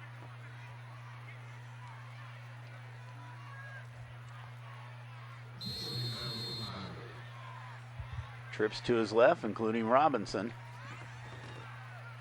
And a lot of pressure put on in. I think the ball White is taken down. It is a fumble. Let's see if it's a fumble, and Princeton recovers. Lakota recovered. Okay, so 25 seconds to go. And Lakota might just go ahead and let the clock run out here in the first half. The Vikings are up by 13. Yeah. And they will not be running another play. So that's it. So it's. Here's a replay on the last play of the half then. We have the defense coming through and stripping the quarterback of the ball, and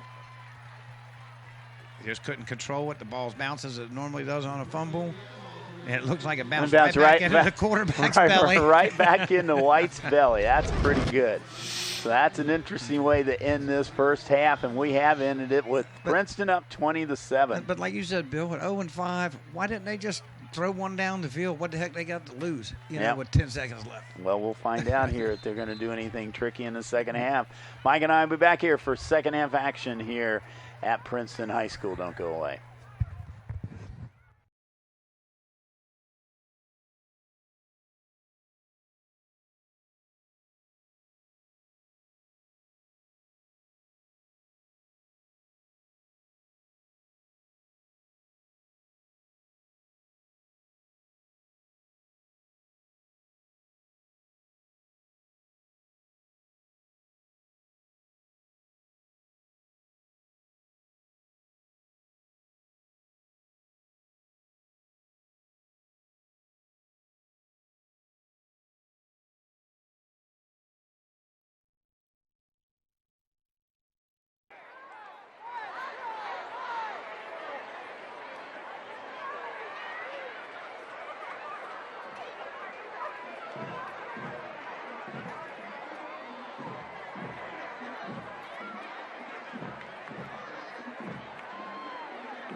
This is Brianna Williams, their executive board. I'll be announcing the 2016 homecoming court.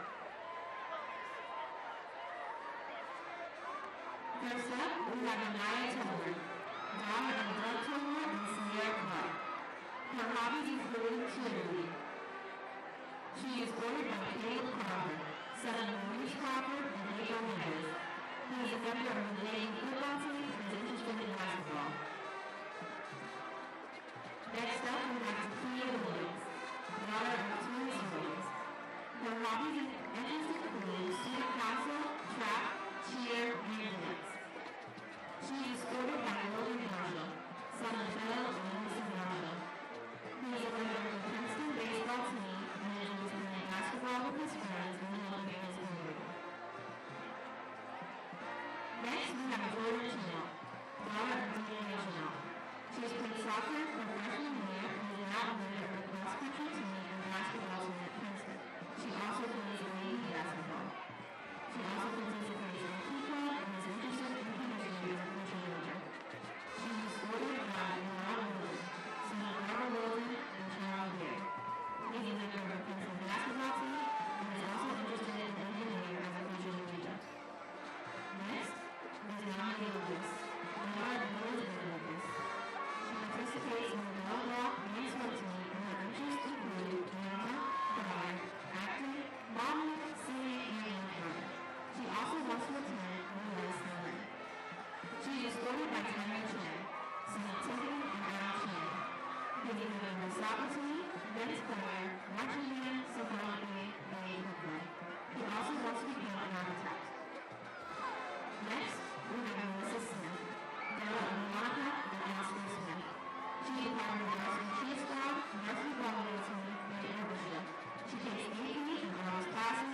to major 3 times and has already received a scholarship offer.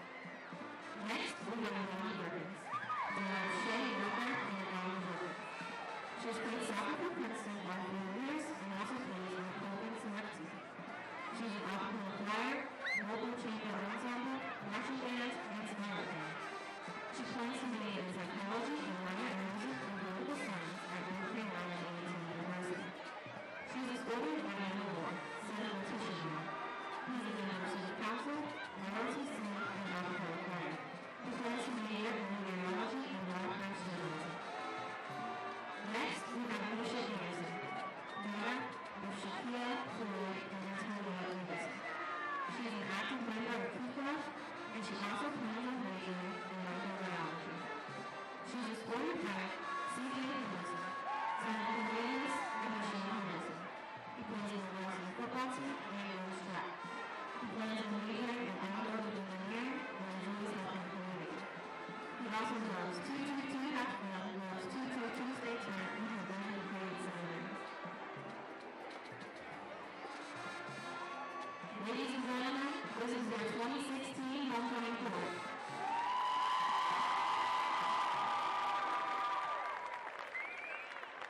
And now, the 2016 homecoming queen is Amani Perkins.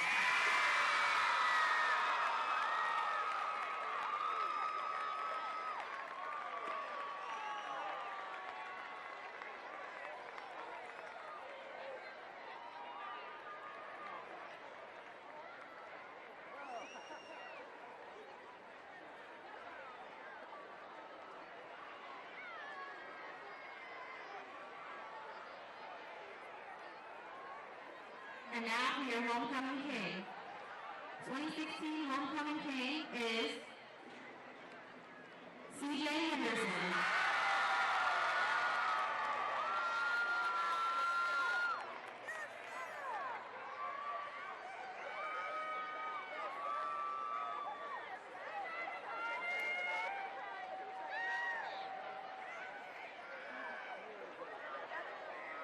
Let's have a big round of applause for our homecoming king and queen.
Our next team, Santana Smooth, features the Princeton girls team.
In 1936, Pete Ellington and Ron Tizal gave us Caravan.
The song signifies Viking victory.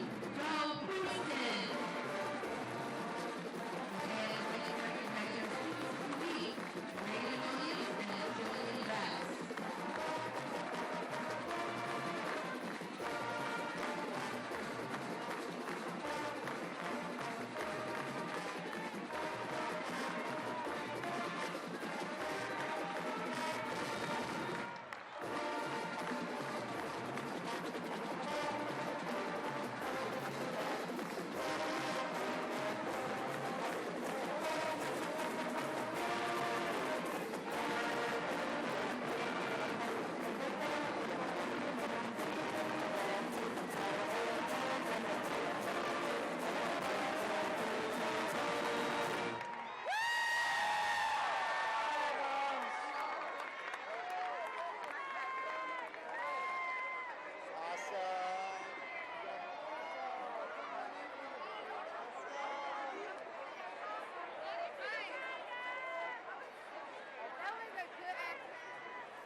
Ladies and gentlemen,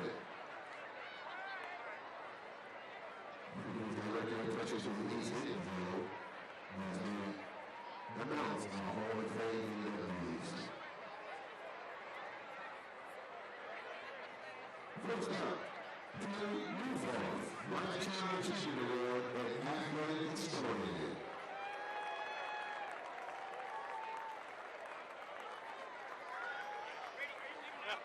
Yeah, I'm leaving right now. Where are you going? Tom Peterson, class of 1968, member of track and field. Class of 1967, member of track and field. Jeff Williams, class of 1980, member of the baseball team.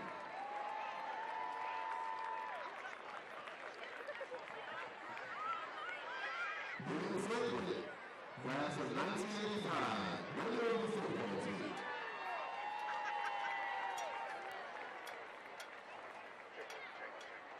Spencer Ware, class of 2010, member of the football team.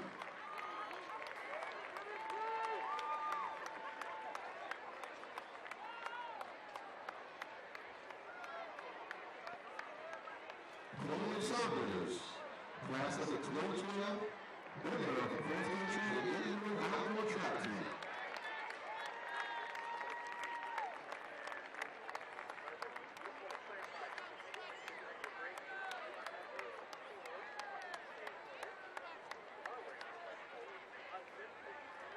Head coach Matt Mancuso, and members of the only undefeated team to ever come through Viking Nation, the 1978 Football State Championship team.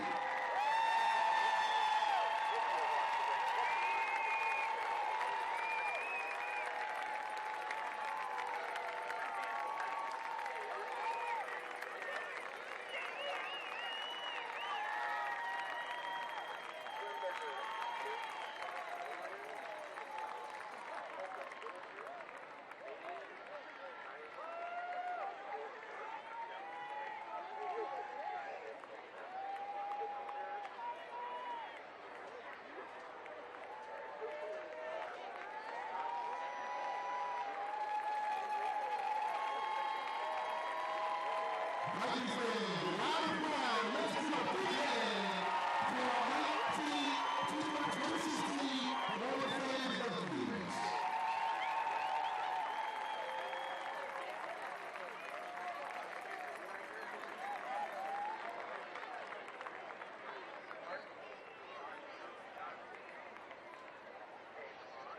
The induction ceremony will be tomorrow night.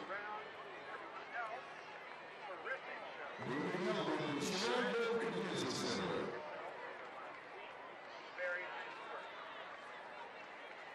World Cup teams are still available until 1910.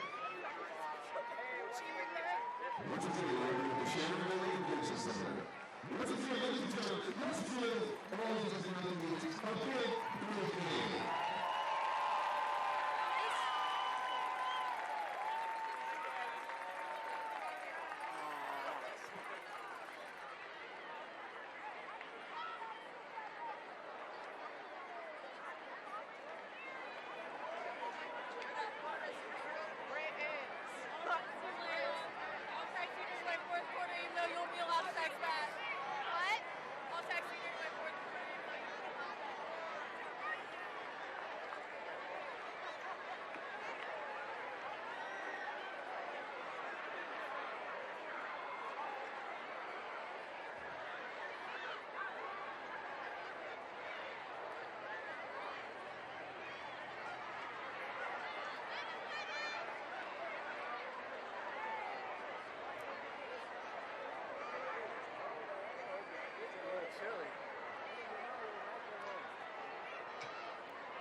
All right, ladies and gentlemen, let's get ready for the scoop of that ticket.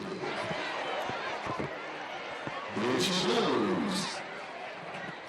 All right, we're ready for you to split the pot. The ticket number, get your tickets together. The ticket number is 523072.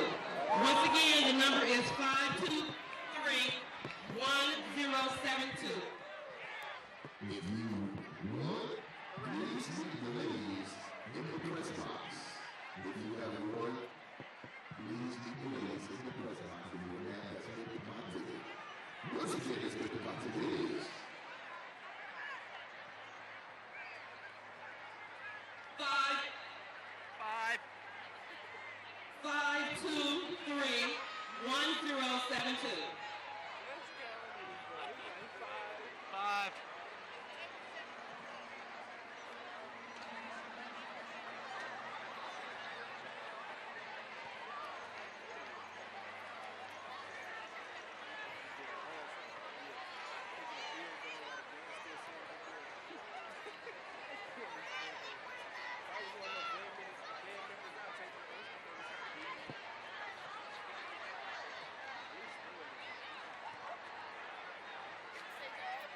We have a big winner.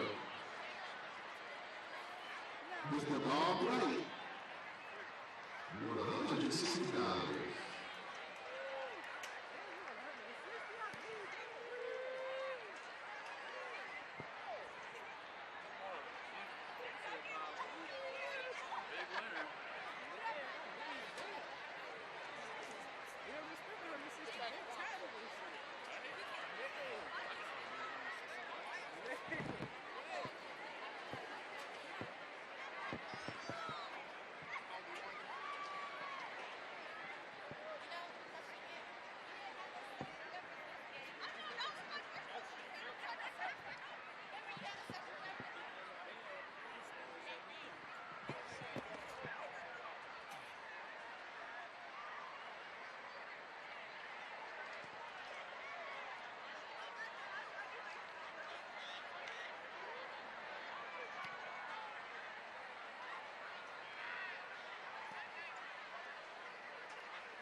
And we're back here at Viking Stadium, Pat Mancuso Field. And guess who was on Pat Mancuso Field at halftime tonight, Mike? Who was that? Pat Mancuso. So Wow. he is. I think it was a whole what was it? It was a 1978 undefeated team was put in state winners, put into the Hall of Fame here tonight, and Pat was down there with the team, and good to see him down there tonight. So, well, he's got to be happy tonight because his Vikings are on top, 20-7 over the Lakota West Firebirds. The Firebirds' only touchdown was a 4-yard run by Robinson, but Solomon Reed's airing it out here tonight. He's got 2 touchdown passes to C.J. Henderson, and the other one is to Ray Kowalski. And I tell you what, T.J. Henderson's going to remember this night, Mike, because not only has he caught 2 touchdown passes, but he was crowned homecoming king tonight. Yep. So, big night for him. and Amani Brookins is a homecoming queen. So you know you're having a big night tonight when you've been the star of the football game and you're the homecoming king. So congratulations to CJ and Amani. I think the best play he made was not the touchdown pass, but was that in the second quarter, the one down around the 15-yard line where he caught it in between the two defenders. Yeah. That was good. Or that was a touchdown pass. That was a touchdown that pass. was That's when we thought it was batted away, and he came up with it from defenders down there. Well, Princeton won the toss deferred, so the Vikings are going to get the ball here to begin the half. An interesting score we got, and I think this was in the second quarter, is that Coleraine 16-9 over Mason. That's a close one out there in Mason, and ICRC will be at Mason next week, as the Comets will be taking on the Fairfield Indians, and that should be a good one next week. So also they'll be at Roger Bacon, and the Spartans back on their home field again after being off there for 2 or 3 weeks. They'll be taking on Chaminade. The other game tonight, Cincinnati Country Day at North College Hill. But Mike and I are here at Princeton, where the Vikings are up 20-7, trying to move to 5-1 on the season, trying to go to 2-1 there in the GMC, and more importantly, the more wins they get in there, kind of solidifying their spot in the playoffs. And I think right now, this team, I know they're not looking ahead, but if I was a Princeton Viking person, I'd probably be more excited about them getting in the playoffs right now than trying to win the GMC title. Just for them, over the last few years, just making the playoffs would be a great victory this year. Right. And there's that same type of kick, but it's a hash to the other. Knew it. Yeah, it's Newen with the kick that time, and trying to see who is back there. There's looks like a rugby scrum down there. Didn't see who the. It was either Rogers or Henderson back for the. Okay, is 44? Okay, 44 is the one who actually caught the ball, and that would be Deontay Gilbert, a sophomore. Yeah, they had Gilbert and Henderson. Okay, so the Vikings go to work here. Solomon Reed, he has a 13-point lead right now in this game. The Vikings take on the first down.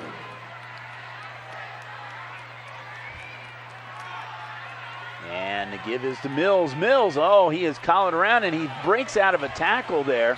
We got a holding. Yeah, it's holding back there.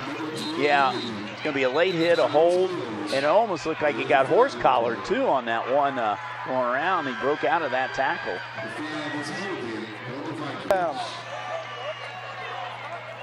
We didn't get all of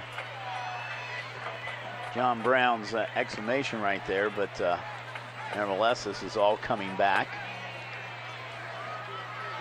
Now, you got to think, Mike, they talked about this at halftime tonight in the locker room about these penalties.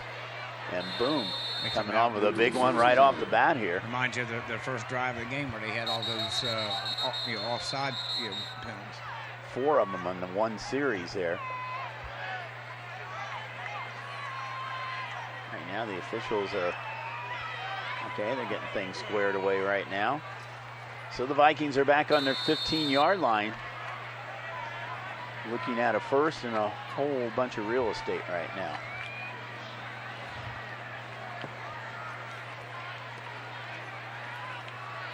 And the give is to Mills. Mills gets back to about the line of scrimmage. What they've been doing, they've been running outside like they did on the first play where they hold, and then the second play they ran a counter where the back counters back up inside. Looks like we got a third play. The West player down on the field.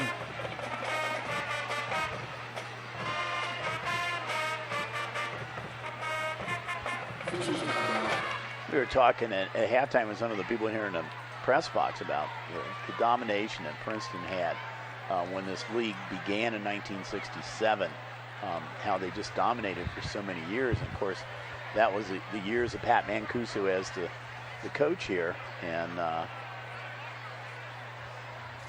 they were one of the most dominating teams in the city. And when you think about it during that time period, the two teams, we're now talking 1970s, so I might be dating myself a little bit here, but I think, Mike, you remember this, the two teams that were the dominating football teams in this area were Princeton and Moeller. Princeton and Moeller, and I remember over in Northern Kentucky, you always had Highlands as a powerhouse. Right, Beechwood. Beechwood, and those years, Bellevue turned it around because they had Subcamp as a running back. And now they say Simon Kenton's the powerhouse. Simon Kenton. Ah, yes. I did my student teaching at Simon Kenton High School there some years ago. Yeah.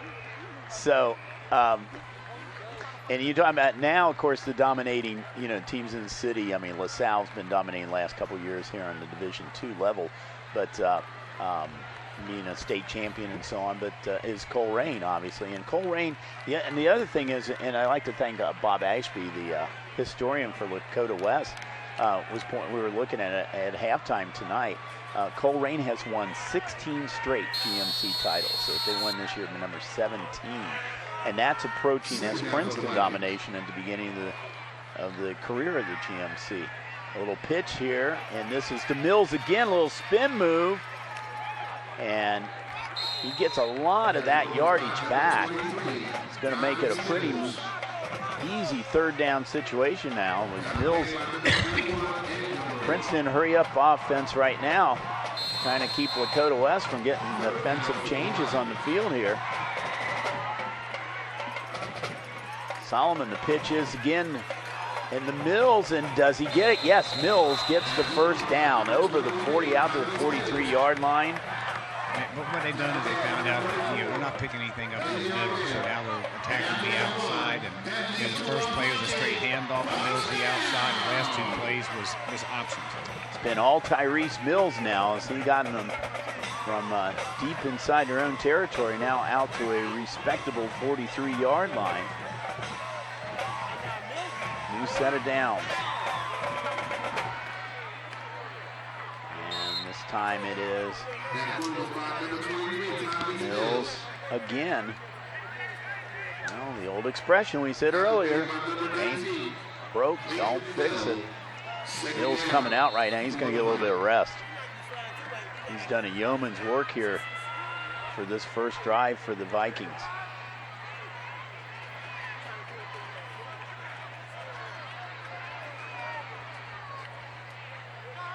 Reed. And the give is to Robinson. That's twice they went up the middle and they picked up a total of 5 yards. They're running up the middle to keep the defense honest. What you're going to find here on third down is they're going to go back to a play to the outside, or else they're going to pass. Play action here could be. So. If you notice, the whole offense will look over the side. They're looking at the head coach. He's calling the plays out. See, they stop, turn. Now, off the defensive formation, your head coach now is telling them what play to run. And he liked the pass, and he's got it's going to work. There's your first down.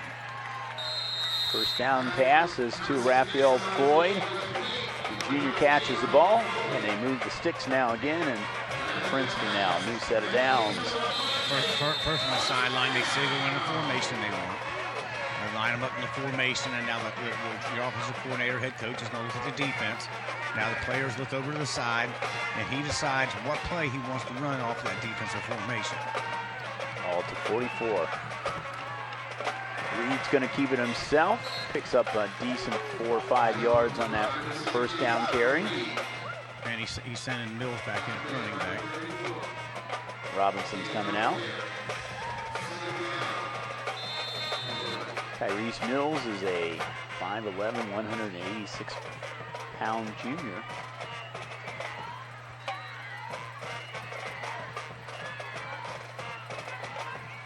And Mills is very quickly gets the ball again and is pushed back a little bit, and he picks up another 2 or 3 yards.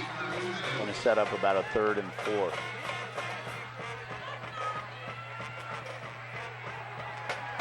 We watched the Gridiron Show this week. We had an interview with Solomon Reed, a very nice young man, senior here. He's earned his spot as starting quarterback this year. He's done a great job so far for the Vikings. Play action now. Over the middle, and was a bit too high for number 88, Dominic Pierce. Pierce is in at replacing Bryce Burton, who's hurt. Looks like they're going to punt from the 39 and try to pin him in deep. Kowalski is your punter.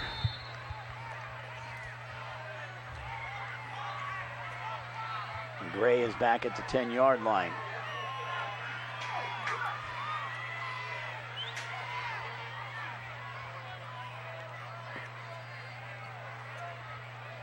High end over kick, and they're going to let it roll, and they're chasing it and into the end zone. So officially a 34-yard punt for Ray Kowalski. Ball comes out to the 20, and that's where West will get going here on their first possession here of the second half. We're going to run back those playback times at the end of this quarter. So if you didn't get them the first time around, we're going to run them back to you again. That's a little bit where the special teams could improve a little bit. In a situation like that, they should have had at least 2 of those defenders down at the goal line looking back at the ball. If they all, notice they all waited for it to drop and then chased it into the end zone. And and a good defensive play would have been to have them already behind the ball and then down it in. They could have downed it at the 5 on the side.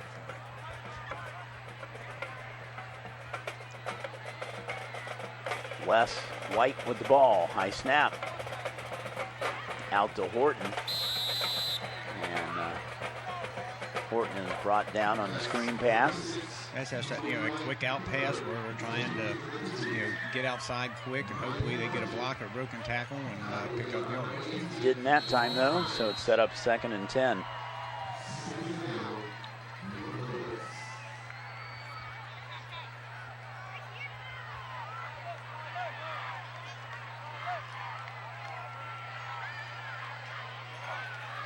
White, bad snap, and they take advantage of that. The Viking defense comes in and sacks him. I think it was either the play before that, a couple plays before that, there was a snap problem there, but that time it went was high. He gathered it in, but by that time he had a host of Vikings in the backfield. Vikings are doing a good job on their defensive line. They're not listening to the quarterback. They're watching the ball. And as soon as that center's moving the ball, they're into the backfield. Ball on the 11-yard line. They got to get out to the 30 for a first down. White, he airs it out. And it is intercepted by Kowalski. Kowalski's running it back to the 30. A little spin move, 25 down to the 20-yard line. Ray Kowalski with the interception. That's the 3rd interception. Third pick of the night. That's his 2nd of the season. And that's the 11th interception for the Viking defense this year. And I believe that's 14 interceptions before touchdown passes for the Lakota. It's not something you really want to see. You see Kowalski get that little spin move right there about the 30-yard line. I got him another 8 or 9 yards. Ball to 21-yard line. Princeton now going to work here. Very short field on this time. Reed give to Mills. We've got a penalty coming up, and it's going to probably be coming back. It looks like it's going to be a hold on the Vikings. Although throw by the side judge, so let's see what happens. Usually Eagles offense or defense, Joe. Yeah, so it's probably a possession call here. Or illegal possession. Legal formation on the offense. Penalty is declined. Second down. Interesting. Lakota declined it, so they lose it down. They lost, what, 2 yards on the play? They lost 2 yards on the play there. So second and about 12 or 13 now for the Vikings.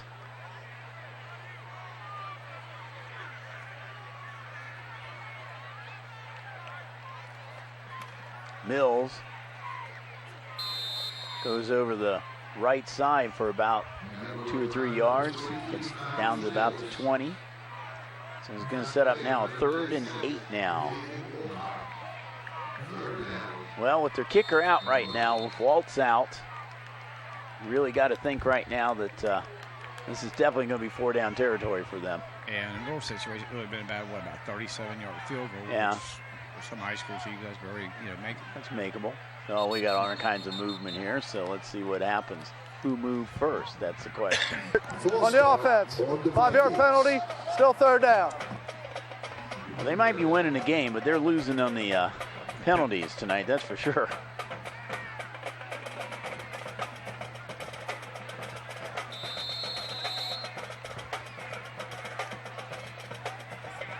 It's going to be 3rd and long now. Ball at the 25-yard line.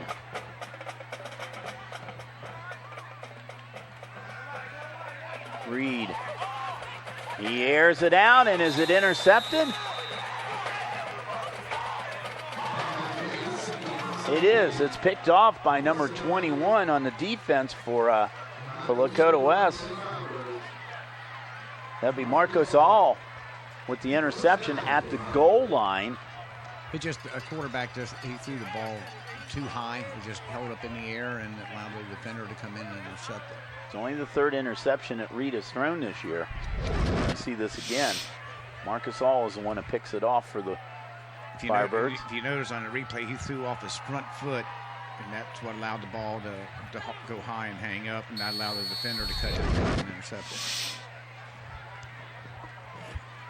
Now, the bad news is he intercepted at the 2-yard line, and that's where the Firebirds are going to go to work here. Actually, it's on the 1-yard line. White is in the end zone. Still in the shotgun. Trying to run out of the end zone, and that might have been Robinson. Yeah, let's see. Robinson, it was Wildcat. And Robinson and the Wildcat, the way he was running. Yeah. So Robinson gets him a little breathing room. He gets out to about the 10-yard line. Wildcat formation, basically what they do is they take the quarterback, put him up on the line of scrimmage and in, and you'll see now Robinson, it's a direct snap to him with 2 blockers, and he can go to the left or right.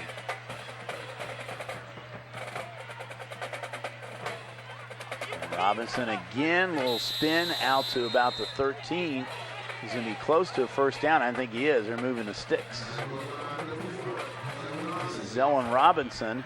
A couple of Wildcat plays right there. Gets him out from the shadow of the end zone. Like you said, Bill, too, if it's working, why stop it?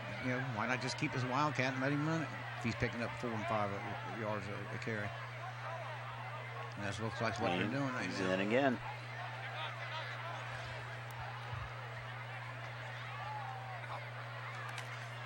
Kind of a low snap. Robinson powers up the middle right there to about the 23-yard line was his 18-yard line. If that's all you got, why not do it? I mean, the quarterback's thrown 3 interceptions. Apparently you're not going to throw the ball to get back in the game. Why not just snap it to Robinson and see if he can get you back in? Ball out to about the 18-yard line. They have to get to the 23 for a 1st down. 2nd down.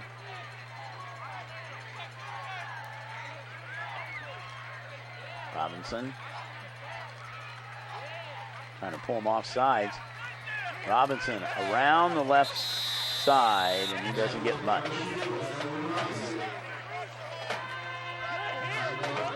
Number 1, Terrence Smith was in on the tackle for Princeton. Well, the other thing is when they go to this wildcat formation, the Vikings have adjusted. Now, if you notice, there was 11 defenders within 5 yards of the line of scrimmage. You know, there's no deep safety or anything when they do the wildcat.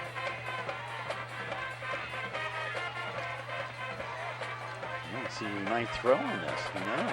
He's got one receiver out to the right. He is. Oh, zipped a pass out there. The pass was for Horton, but kind of overthrew him. So 4th down. So it's going to force Williams to punt.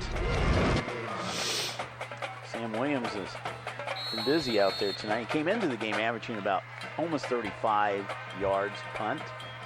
Did you know who the long snapper is? It's Robinson, yes. He's a long snapper in the PATs and the field goals, too. Oh, off the back of Robinson. It kicked off the back of him. So it's where he is where they're going to spot the ball. So Princeton's going to get some good field position again at the 48-yard line of Lakota West. 3:10 to go here in quarter number 3. It's been quiet for a while here. The last score was towards the end of the second quarter there when Robinson did score the 1 touchdown. UN's PAT made it the score you have right now, 20-7.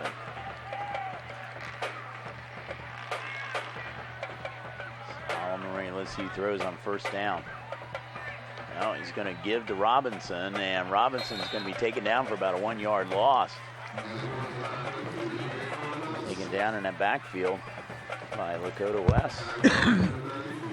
Stephen Forche, sophomore, is in on that tackle, among others. Well, and the game plan changes a little bit. Basically, first quarter they threw the ball a lot. Now you're going to see them running it quite a bit more. That's going to keep the clock running, and trying to keep the ball away and the clock run down so the Dakota don't have a chance to come back. Yeah, the clock is definitely on their side. The 2-score lead right now. And what you're going to see, first, second down runs, and then depending on the yardage like it is now, you may see a pass come up on 3rd down. You're going to get a whole lot of Mills and Robinson running at you there if you're Lakota West. And the Robinson is running at them is not the one that they want.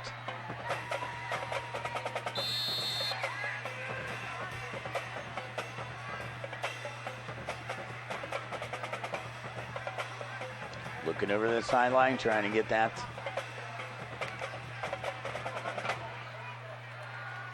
Robinson. A Reed airs it out, and it is intercepted again. Another pickoff. Another pickoff by All. That's his 2nd in a row tonight. Yeah.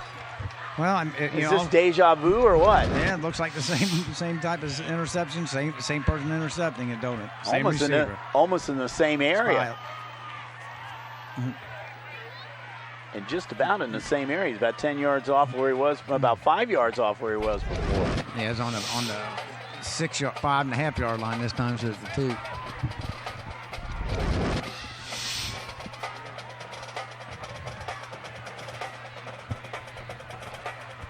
We just found out from Lakota's historian Bob Ashby that All's pick was his 9th of his career, and that's a Lakota West record. Congratulations to Marcus All. And give Robinson out to about the 10-yard line. I think we just saw this about 10 minutes ago, didn't we? Yeah, almost the same. Are we saying this? We're seeing the same thing again. So it's like a Robinson run, huh? All with the interception and then All Robinson after that. So, well.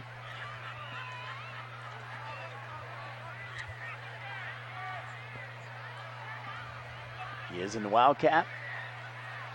No, actually, that is White. And White with the pass, and it's a first down. To Robinson. Robinson. Thank you very much. So, yeah, Tony White was back in at quarterback, and he threw a pass, and that might have caught Princeton off guard a little bit. Maybe they were thinking in Wildcat, and then all of a sudden White throws a first down pass to Robinson. But meanwhile, Mr. Robinson back carrying the ball again.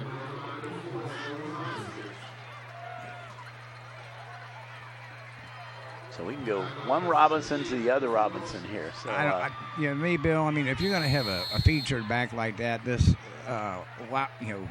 spread read formation, go back to the old eye. Put two guys up there in front of him and, throw them up in a line of scrimmage in a hole and just power football, Couple of blocks, 3 yards in a cloud of dust. Yep. You can't do a cloud of dust anymore, though. No. So, and pass was intended for McCray. And overthrew him. Defended out there by Wilson and Smith, Terrence Smith.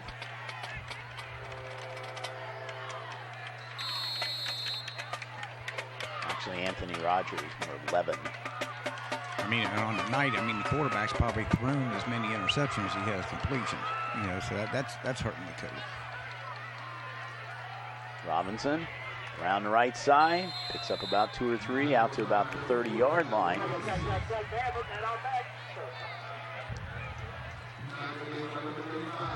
So now it's going to set up a 4th down situation, and I don't know, if you're Larry Cox, what do you do?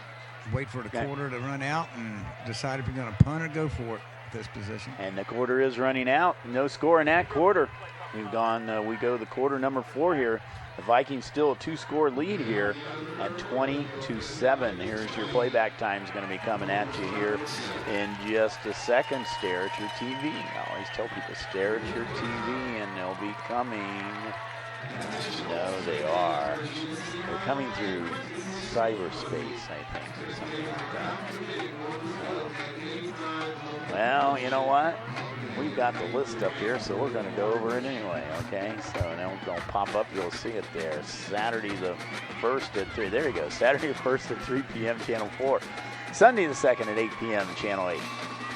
Monday the 5th, 8 p.m., Channel 24. Thursday the 6th. You can have brunch with Mike and I at 10 a.m. in the morning. And once again, ICRC, big game next week. Fairfield at Mason. And another big game here, actually, in GCL is the Chaminade at Roger Bacon. So those are coming up. We got a lot of football coming up here in the month of October. And, of course, playoffs times is coming. And we've got some teams that are looking good for the playoffs right now. We also got a volleyball game next week. That will be on Tuesday, I believe, the 4th. I believe is Tuesday the 4th. Or 4th, I believe, is the date. And that's going to be Ursuline at Mount Notre Dame. And we'll have boys and girls water polo, Milford at Sycamore. So we're going to be in the water, and we're going to be on the volleyball court next week. They're going for 4th down. Yep, 4th down here. Trying to get the Vikings to jump off, and they're going to call a timeout. So Larry Cox calls the timeout. Yeah, they wasted a timeout. The clock hasn't moved here in the 4th quarter. So Ursuline and Mount Notre Dame, I tell you, Mike, that's you talk about rivalries in this area in different sports and everything. There is no bigger rivalry in volleyball in Ursuline and Mount Notre Dame. And so that's going to be a big game. And, usually the winner of that's going to be the GGCL winner. And a lot of times maybe even the state champion, or even the loser might end up being the state champion. So, but anyway, we'll be out at Mount Notre Dame for that game next Tuesday. See who can pull that one out, huh? Absolutely. So it'll be a big one. So a lot of sports in ICRC-TV. We stream a lot of these games. We do a lot of them on the internet, so we're on the World Wide Web. So it's just you guys do a great job back there. And, led by Ryan and Jason and Tim Newman thanks to all you guys out there for all the work that you do with ICRC, bringing you all different kinds of sports in this It looks area. like that was just to try to draw him off sides unless he's going to run a fake punt here. And he is punting it.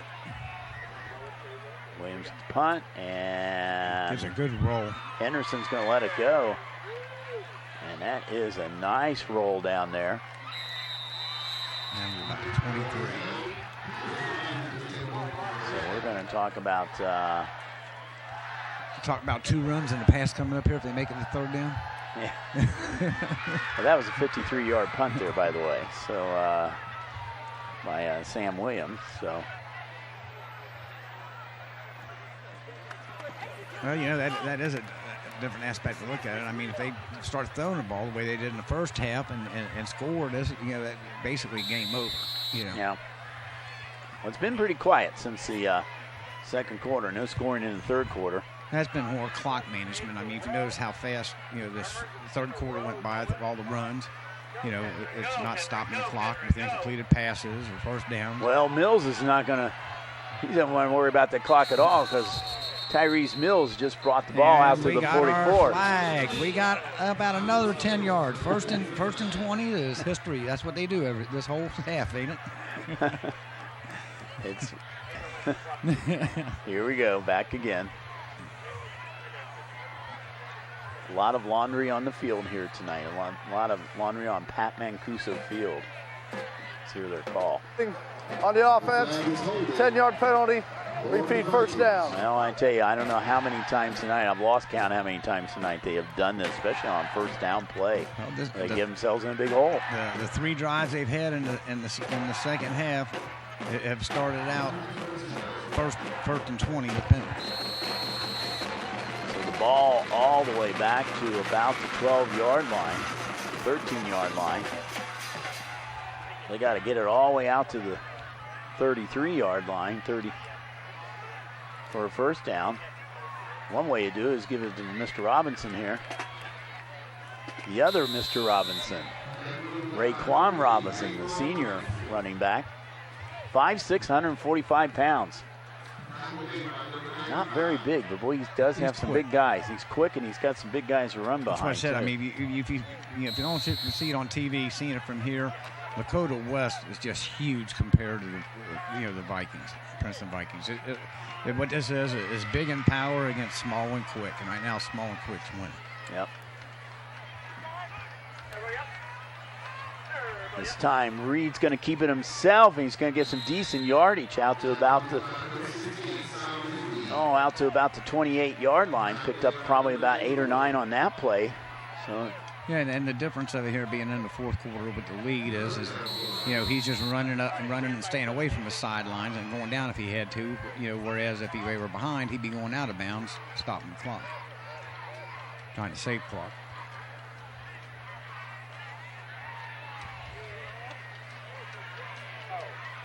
Well, this is a pass or else the quarterback's running. Well, yeah, Robinson was already in motion. This should be a, well, I was going to say it might have been a penalty here because that's the second time he was in motion, but I guess it wasn't. And the give is in for the first down over the 35-yard line to about 36.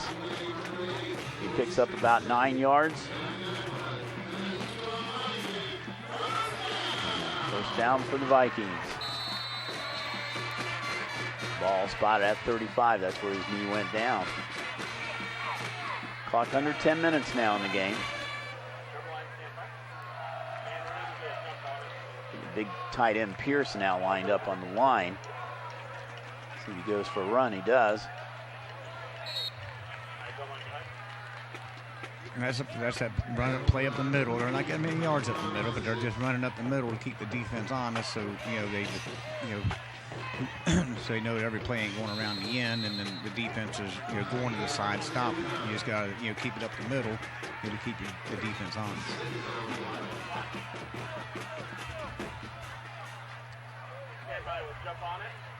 Now Pierce is changing sides here. See if they're going to run in his direction off to the right. Now come back the other way.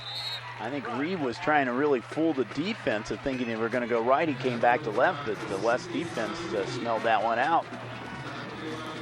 was just a short gain of about a yard, so it sets up 3rd and long now. 3rd and about 6 for the Vikings.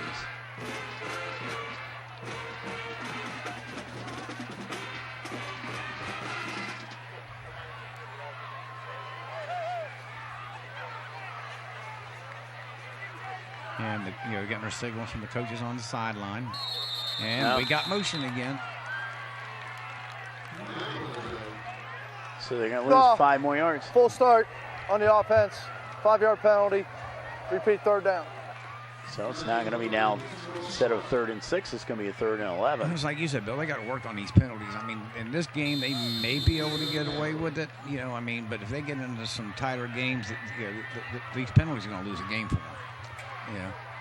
The schedule favors Princeton right now. We'll go over that here in some of our stoppages here, but right now we got a pass coming over the middle and it's incomplete. And the receiver was Floyd. Now it's going to be a 4th down. When you think about it, if you're looking at their schedule right now, they're at Hamilton next week, and then they're home with Sycamore. At Mason on the 9th week of the season, they finished at Middletown. So 3 of their next 4 games are on the road, but they do have some winnable games there. And really right now, the one that's going to be the toughest one right now is going to be the Mason game. And so they have an excellent chance to go 9-1, 8-2 on the season, which I'm sure would be a great thing for the people here in Princeton. Nice roll. Inside the 20, down to about the 16-yard line. So that is going to be at about a 50-yard punt for Kowalski.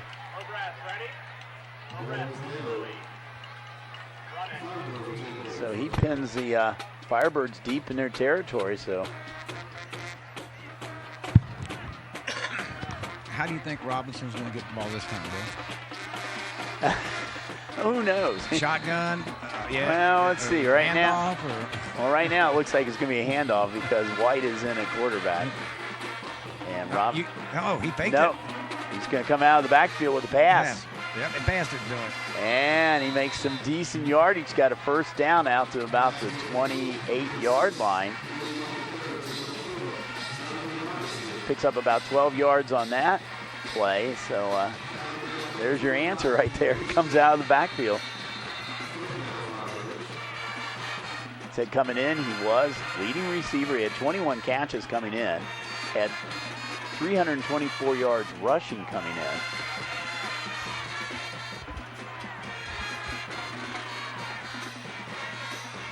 Now coming back to the left side, stringing it out, and nice job by the defense here with Princeton. We got a flag coming in and a late flag coming in. Mask or fourth calling? I would say face mask probably from where threw it at. Now the face mask penalty, if it is, can go a couple different ways.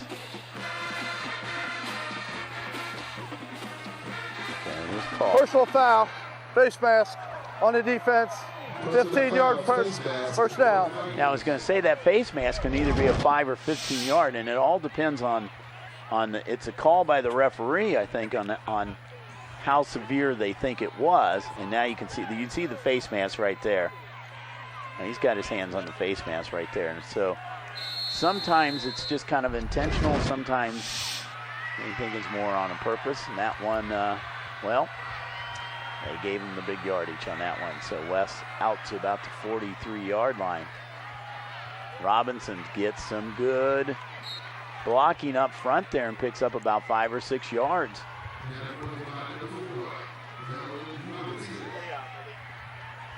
You always like a good first down run here, Mike, because that kind of opens your playbook up there on 2nd down. When you got short yardage, you can either run or pass, or pass here, and then if you have to run on 3rd down, pick up the 1st down. It always helps when you get short yardage. He is going to pass, and the pass is good. It's completed out of bounds. He's on an incomplete. He didn't handle possession. He didn't take possession. He did not have complete possession of it when he went out of bounds. McCray was the intended receiver down there, so it's going to set up 3rd down. It's the far side of the field from us. There's a replay on it. Yeah, we could not see better on the replay. Yeah, he turned and just didn't have the ball. He was turning before he flipped the ball out of bounds. He was lucky on that one. And the pass come back with identically the same pass. Was intended for McCray again. It's 4th and 4 at this point in the game. They'll probably go for it. Oh, yeah. What do you got to lose? Yeah, 0 and 5, 6 minutes left, down, 2 scores. Go for it. And they are. Larry Cox giving that. If they give the ball to somebody but Robinson, it may work one time and get a first down. Yeah, it could be.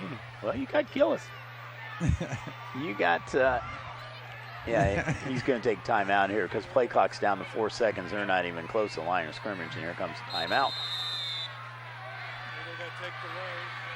So, Larry Cox called what I believe is his second timeout of this half with 6:28 to go. The one with the punt where they tried to draw them off sides. Yeah, with timeout and then punted it, and then this one. Yeah. Well, if you're Princeton's coach, what do you say? Well, everybody watch 4 and stop him. You got to watch, Fred. You got to watch for something. So, Lakota West, they finished their next 4 games. They're going to be at home with Oak Hills. Then they're going to be at Middletown, and then they play Coleraine on the 21st of October, and they finish with their traditional game, and it'll be at home this year with Lakota East. So actually 3 of their last 4 games are at home for the Firebirds, including their meeting with Coleraine on the 21st.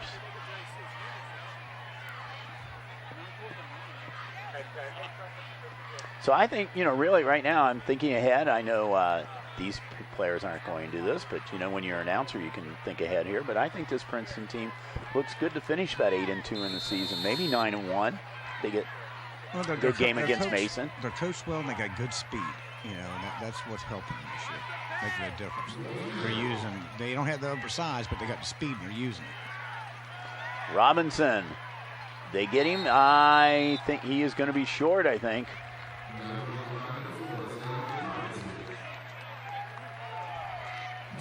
So it turns over on downs. Well, if interesting enough, they go 9-1. It'll be the second straight year that Pat McLaughlin has gone 9-1. He went 9-1 with the Blue Devils last year.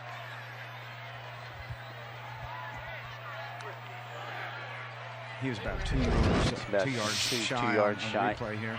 That play they've been running to the right, but the end or the cornerback read it well, come up and got him in the back.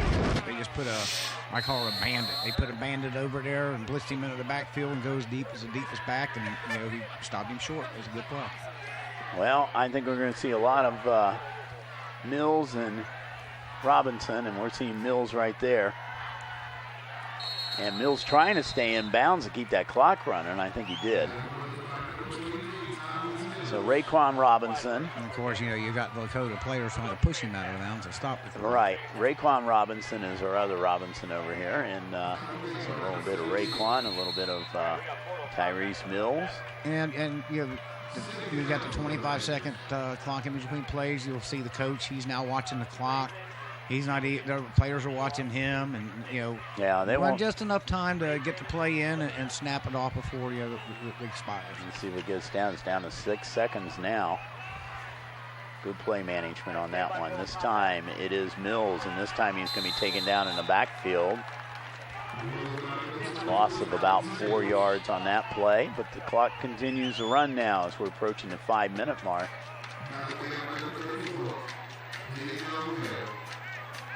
Yeah, it looks like Reeves has an option in whether to keep it or give it. He's looking and reading, and it's delayed in it. And it slows down the back too because he's got to feel the ball, whether he's getting the ball or the quarterback's going to pull it out and keep it himself. If not, you get a fumble. Play clock under 10 seconds now. Game clock now under 5 minutes. Reed back to pass. He airs it out. And interference. Pass interference is going to be called down here on Lakota West. 2 defenders down there. Henderson was the intended receiver. Pass interference on the defense, 15-yard penalty, first down. So it's 15 yards from the line of scrimmage, and that's what it is in high school ball. It's not where the foul occurred, like like NFL, yeah. They do a 15-yard mark off, automatic first down. It's more treated like it's a personal foul. All right, so 4:48 to go. Said West have used 2 of their 3 timeouts, so they can't stop the clock. They can only stop it one more time. And of course, we don't have a 2-minute warning, so. Mills trying to grind forward for another 3 or 4 yards. You know, in this position, Lakota coaches and fans were hoping somehow they could strip the ball, cause a fumble, and turn it around, score quick, and get back in this game. The way the game's been going, I don't see that happening. And your Viking coaches, you tell them to hold on to that ball. That's ball security. Time management right now, running the seconds off the clock, and just hold on to the ball. All right, we're going to try to get down on the field here and talk to Coach McLaughlin, maybe one of the players. There's Mills looking around going, oh, wait a minute, that blitz hasn't blown yet. Okay, so I can go a few more yards. I think the player we ought to talk to down here should be C.J. Henderson. It's been his night anyway, 2 touchdown passes, and he is the king. The king, the prime queen. So, I think it's appropriate that we talk to the king.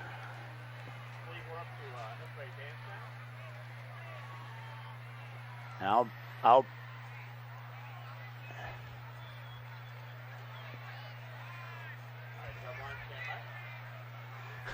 we just been informed by Ryan. We'll tell you here in a second after this play. Oh, Mills breaks away up the middle there. The first half took 90 minutes. The second half now has taken up to this point 44 minutes. That's the difference when you're running the ball and running the seconds off the clock, and both teams in the first half was passing the ball. Right, and we've had no score, really. So it's been, that was our score at halftime. That's our score right now. Mills is limping off. Mills coming off the field there and limping a little bit. You see number 34. Von Bryant, sophomore, coming in. Robinson with the carry, and he is driven back. So you got back to about the line of scrimmage there. 2:43 to go in the game.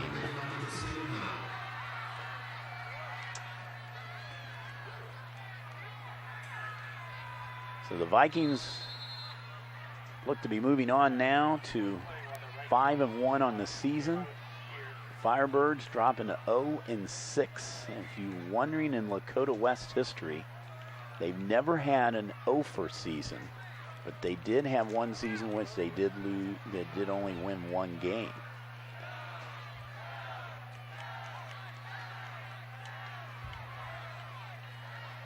Reed's going to keep it himself, and he gets a little bit of running room. A little spin move gets him down to about the 15-yard line. Going to be about 4 yards short of a first down. We got some pushing and shoving going on. Looks a little extra quicker, and we got some Vikings pulling some other Vikings away and say, hey, guys, we're winning the game right now, okay? Let's get off the field. Let's get the win in the column here, and let's don't do anything else. Let's see what's going to be the call. I don't know, it could be offsetting penalties. Let's see. Ball, personal foul on the offense, 15-yard penalty. Oh, wow. It's on the Vikings, not offsetting. So, on number 34, he was half the size of the rest of them with Lakota players, and he was pushing and shoving. He didn't care. He's the guy who just came into the ball game, too. Yeah. Says, I'm going to have something to say. I'm coming into the ball game here. Well, they have to get down to the 11-yard line to get a first down. It is 4th down. Clock is stopped at 1:40.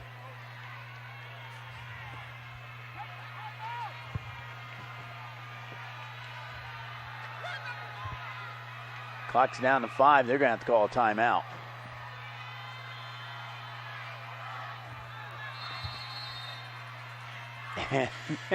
Pat McLaughlin is just signaling crazy on the sidelines down there. I think he was trying to get the officials' attention here. Now they're going to talk it over right now. I'm assuming you wanted to call the timeout, but I got a feeling that possibly after they marked off the penalty, then didn't reset the play clock. So what are they going to say here? He's coming over to talk to coach.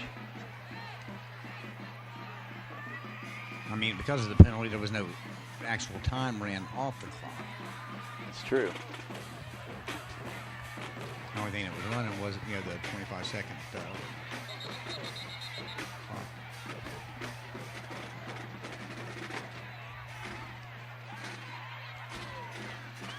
Well, they're still discussing it out there. Ryan, you spoke too quick when you said 44 minutes, okay.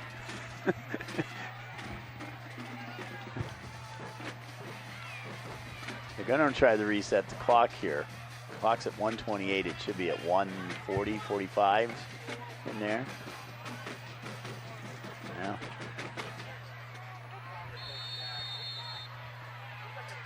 Well, okay, it was set at 1:40. Now it's ticking down. And now the play clock's ticking down. So now we're back to where we should be. See if they wait. Play clock's going down to about 10 now. Reed, he's looking straight at the play clock right now, so he knows when to snap it. How's that with 2 seconds to go? The Robinson. Robinson is taken down in the backfield by Marcus All.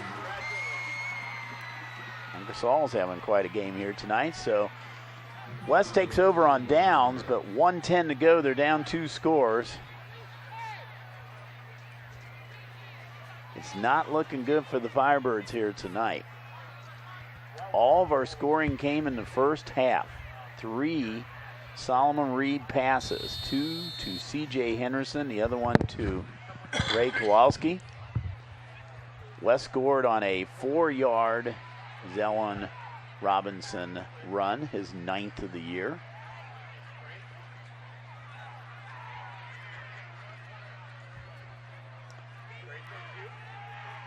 White back to pass, and it was intended receiver as Robinson, but it was fell short. So it does stop the clock at 1:05 to go.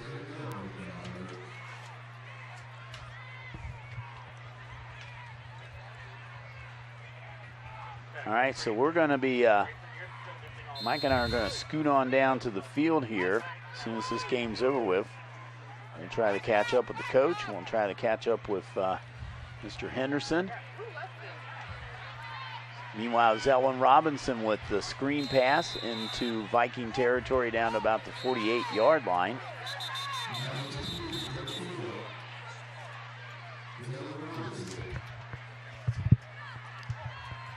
So we'll be down for our postgame. We're going to wrap this thing up at right down on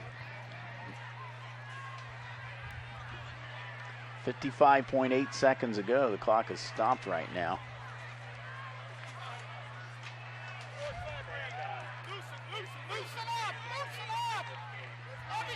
Now it's running. They just want to reset the markers. White airs it out, and he threw it right in about 4 Vikings down there. He had 4 of the defenders and 2 receivers down there. They're just playing for the deep ball right now. That's all they can do. But not a badly thrown pass. Had some air in it. 44.9 seconds to go. Now it is 2nd down.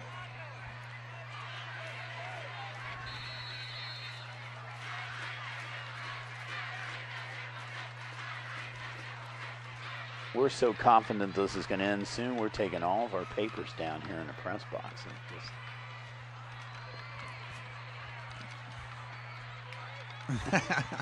And we took our White's in trouble, but he gets out of trouble and now is taken down. And penalties all over. And this is going to go against the Vikings big time because they stripped his helmet off of him. That's not a good indication right I think there. everybody that had a flag threw one that time. Yeah. A lot of laundry has hit the field here in this game Still tonight. foul. Face mask. Personal foul. 15, first yard. So that's face mask. That's going to tack another 15 yards on. Okay, maybe I should put everything back up again here. We might we'll see what happens. But he's going to do a replay on this, marking it off on the yardage. 15 yards, going to take it down to about the 30. The only thing about it is it's 35.1 seconds ago. If West scores, they still have to do another score. Come back to even just to tie this ball game.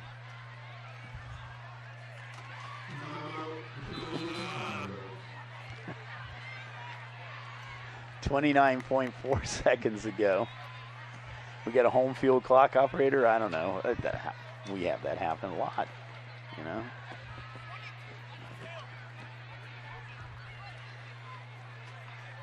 Once again, a big thanks to all the Princeton people here for all the work they've done here for us, welcoming us here at this nice facility. We might be here, who knows, we might be up here again. We might be up here for playoff action. But thanks a lot to okay, yeah, we are back here. Sycamore and Princeton.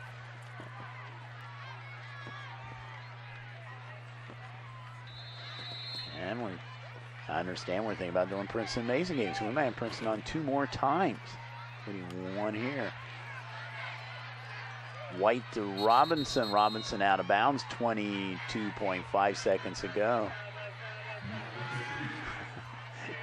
we like winners here, so with ICRC-TV. So, but if you notice the difference, when they had the ball now with Lakota, they're trying to get out of bounds to stop the clock. And that's the reason why the last minutes taken, 5-6 minutes. They're throwing the ball. You got an incomplete pass, stops the clock, or running out of bounds, stops the clock. But that's trying to get a score in and hope for an onside kick. There's a pass to Horton, and there's your pick by Kowalski again. That's his 3rd pick of the night. He made it all the way back. Kowalski is going to run all the way back for the touchdown to put the icing on the cake there. Let's see where.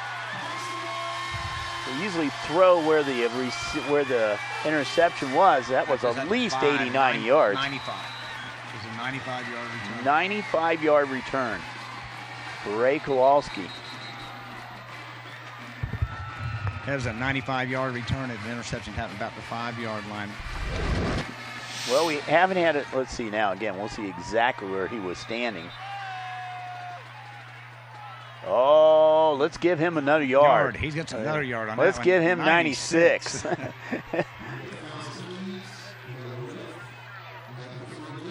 So we got a flag looking possibly excessive celebration after the touchdown. So Kowalski and 96-yard interception return. A pick 6 for him. He's already got one other touchdown on offense tonight.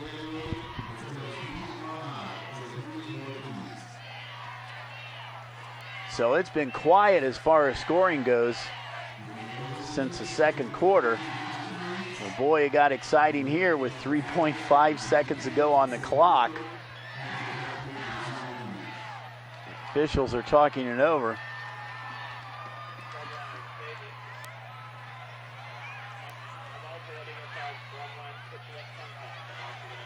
Boy, if they get paid by the flag, they made a lot of money tonight. Yeah, they did.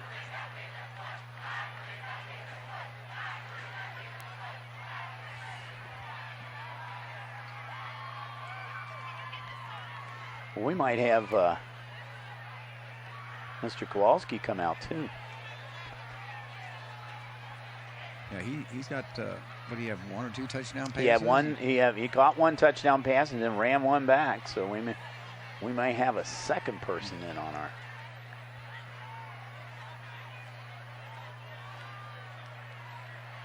he had that long reception from the tight end position down the middle. Remember first quarter? Yep. They got that's got that first drive going for the touchdown. Ray Kozlowski has had quite a night, along with C.J. Henderson, and you got to give a lot of credit to Solomon Reed, the quarterback. And I said we featured Solomon this week on the Gridiron Show. And we got there's a couple of flags down. One down here, one down here. There's one there about the 43-yard line. The other one's down on the other side at about the 35. Well, they're doing a lot both of officials talking to the coaches. Yeah, what they're doing with this. Larry Cox is out in field. They're talking to him, and they're talking to Pat McLaughlin over here on this side.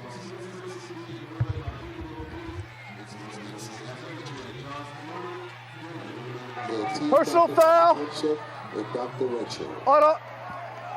on 74. That player's been ejected. You got a sideline warning on Princeton. Their second one. It's a 5-yard penalty. Both will be administered on kickoff. Wow, we got a player for Lakota West ejected. Yeah. Number 74. And then Princeton was just a celebration. They for the sideline because they had a sideline warning earlier in the game. That was their second one, so they get a 5-yard penalty. Now, are we going to have our young lady on here? Yes, she is. So we're going to have I'm on. Michaela Carpenter trying to get her first extra point of the season. They got a block for it. The first one she tried, they got blocked by the defense. Now she's gonna have a little bit further back to go, I think, though, because they're gonna assess that 5 yards. For the sideline warning, Lakota's elected to take it on the extra point. We'll still administer the 15 yards on the kickoff. Well, now it's equivalent to a short field goal. It's gonna be about 25 yards. It's gonna be about 25 yards on this. Kick is up, and it is blocked again. Well, what happened? She tried. It was good to see her on the field. I Give know. her a chance. Yep. Yeah. She had a chance out there. So the kick no good. And all of her players are around her. It's all right. That's all right. So it's kind of a moot point, like I said. I don't know why they took it on that. They get one more point off the board, kept that young lady from getting her point in there, but nevertheless,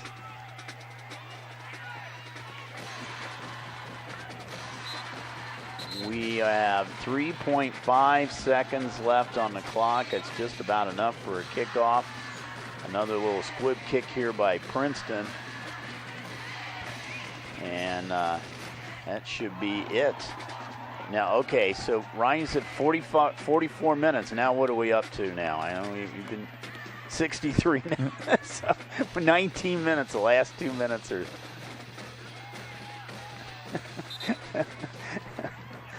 Hey, there was a lot of passing in the first half, and that stopped the clock. Well, yeah, and we also had a couple of injuries there too, which slowed up things. But we should be out of here before Saturday. Let's put it this way. And at our present rate, we're doing pretty good.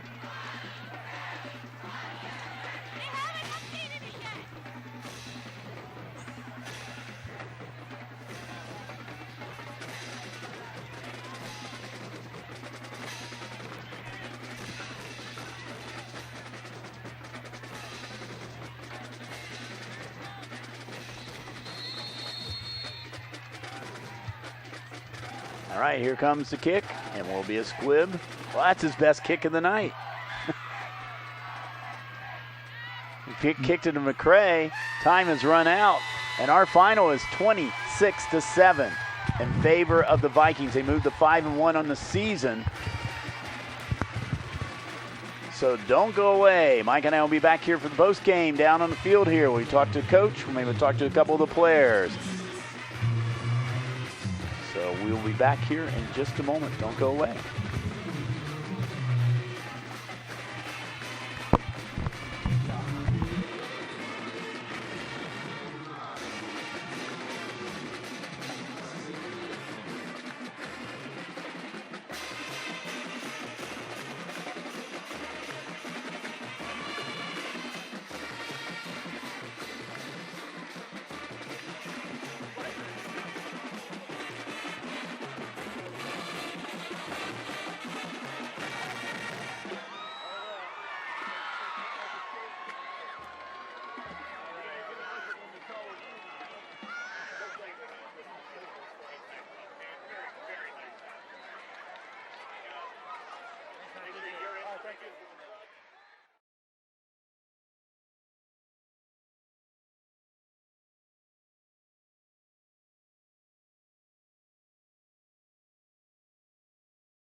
I was here.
Ryan.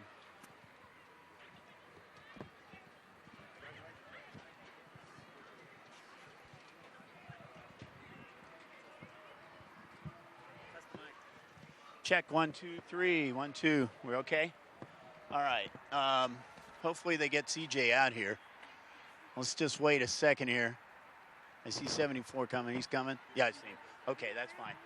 If you want to hold on to CJ, and then we'll go ahead and do this. We'll bring him in here. Okay, we're ready anytime.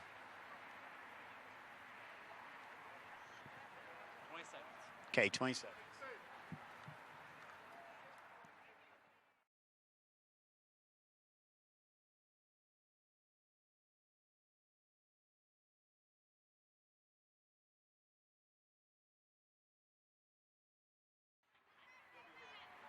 Go.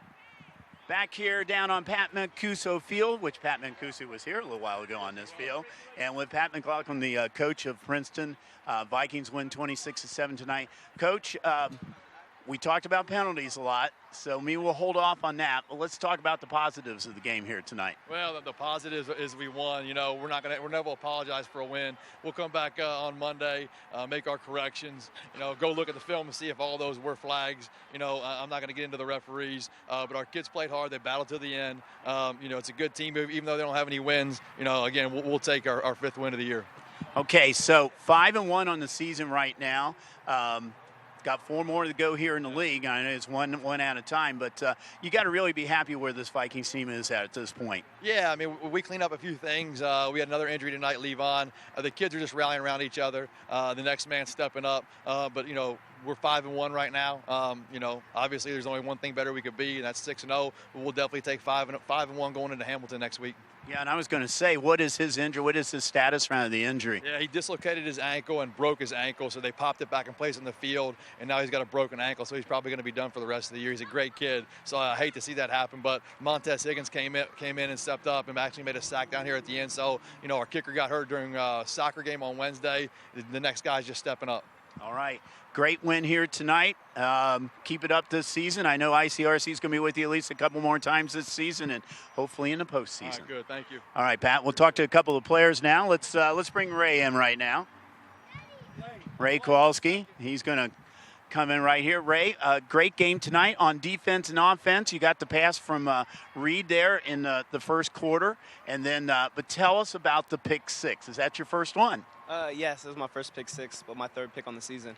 I was just thinking I should have went down, but I was thinking about our player that got injured earlier in the half, and then I did it for him. So that's it.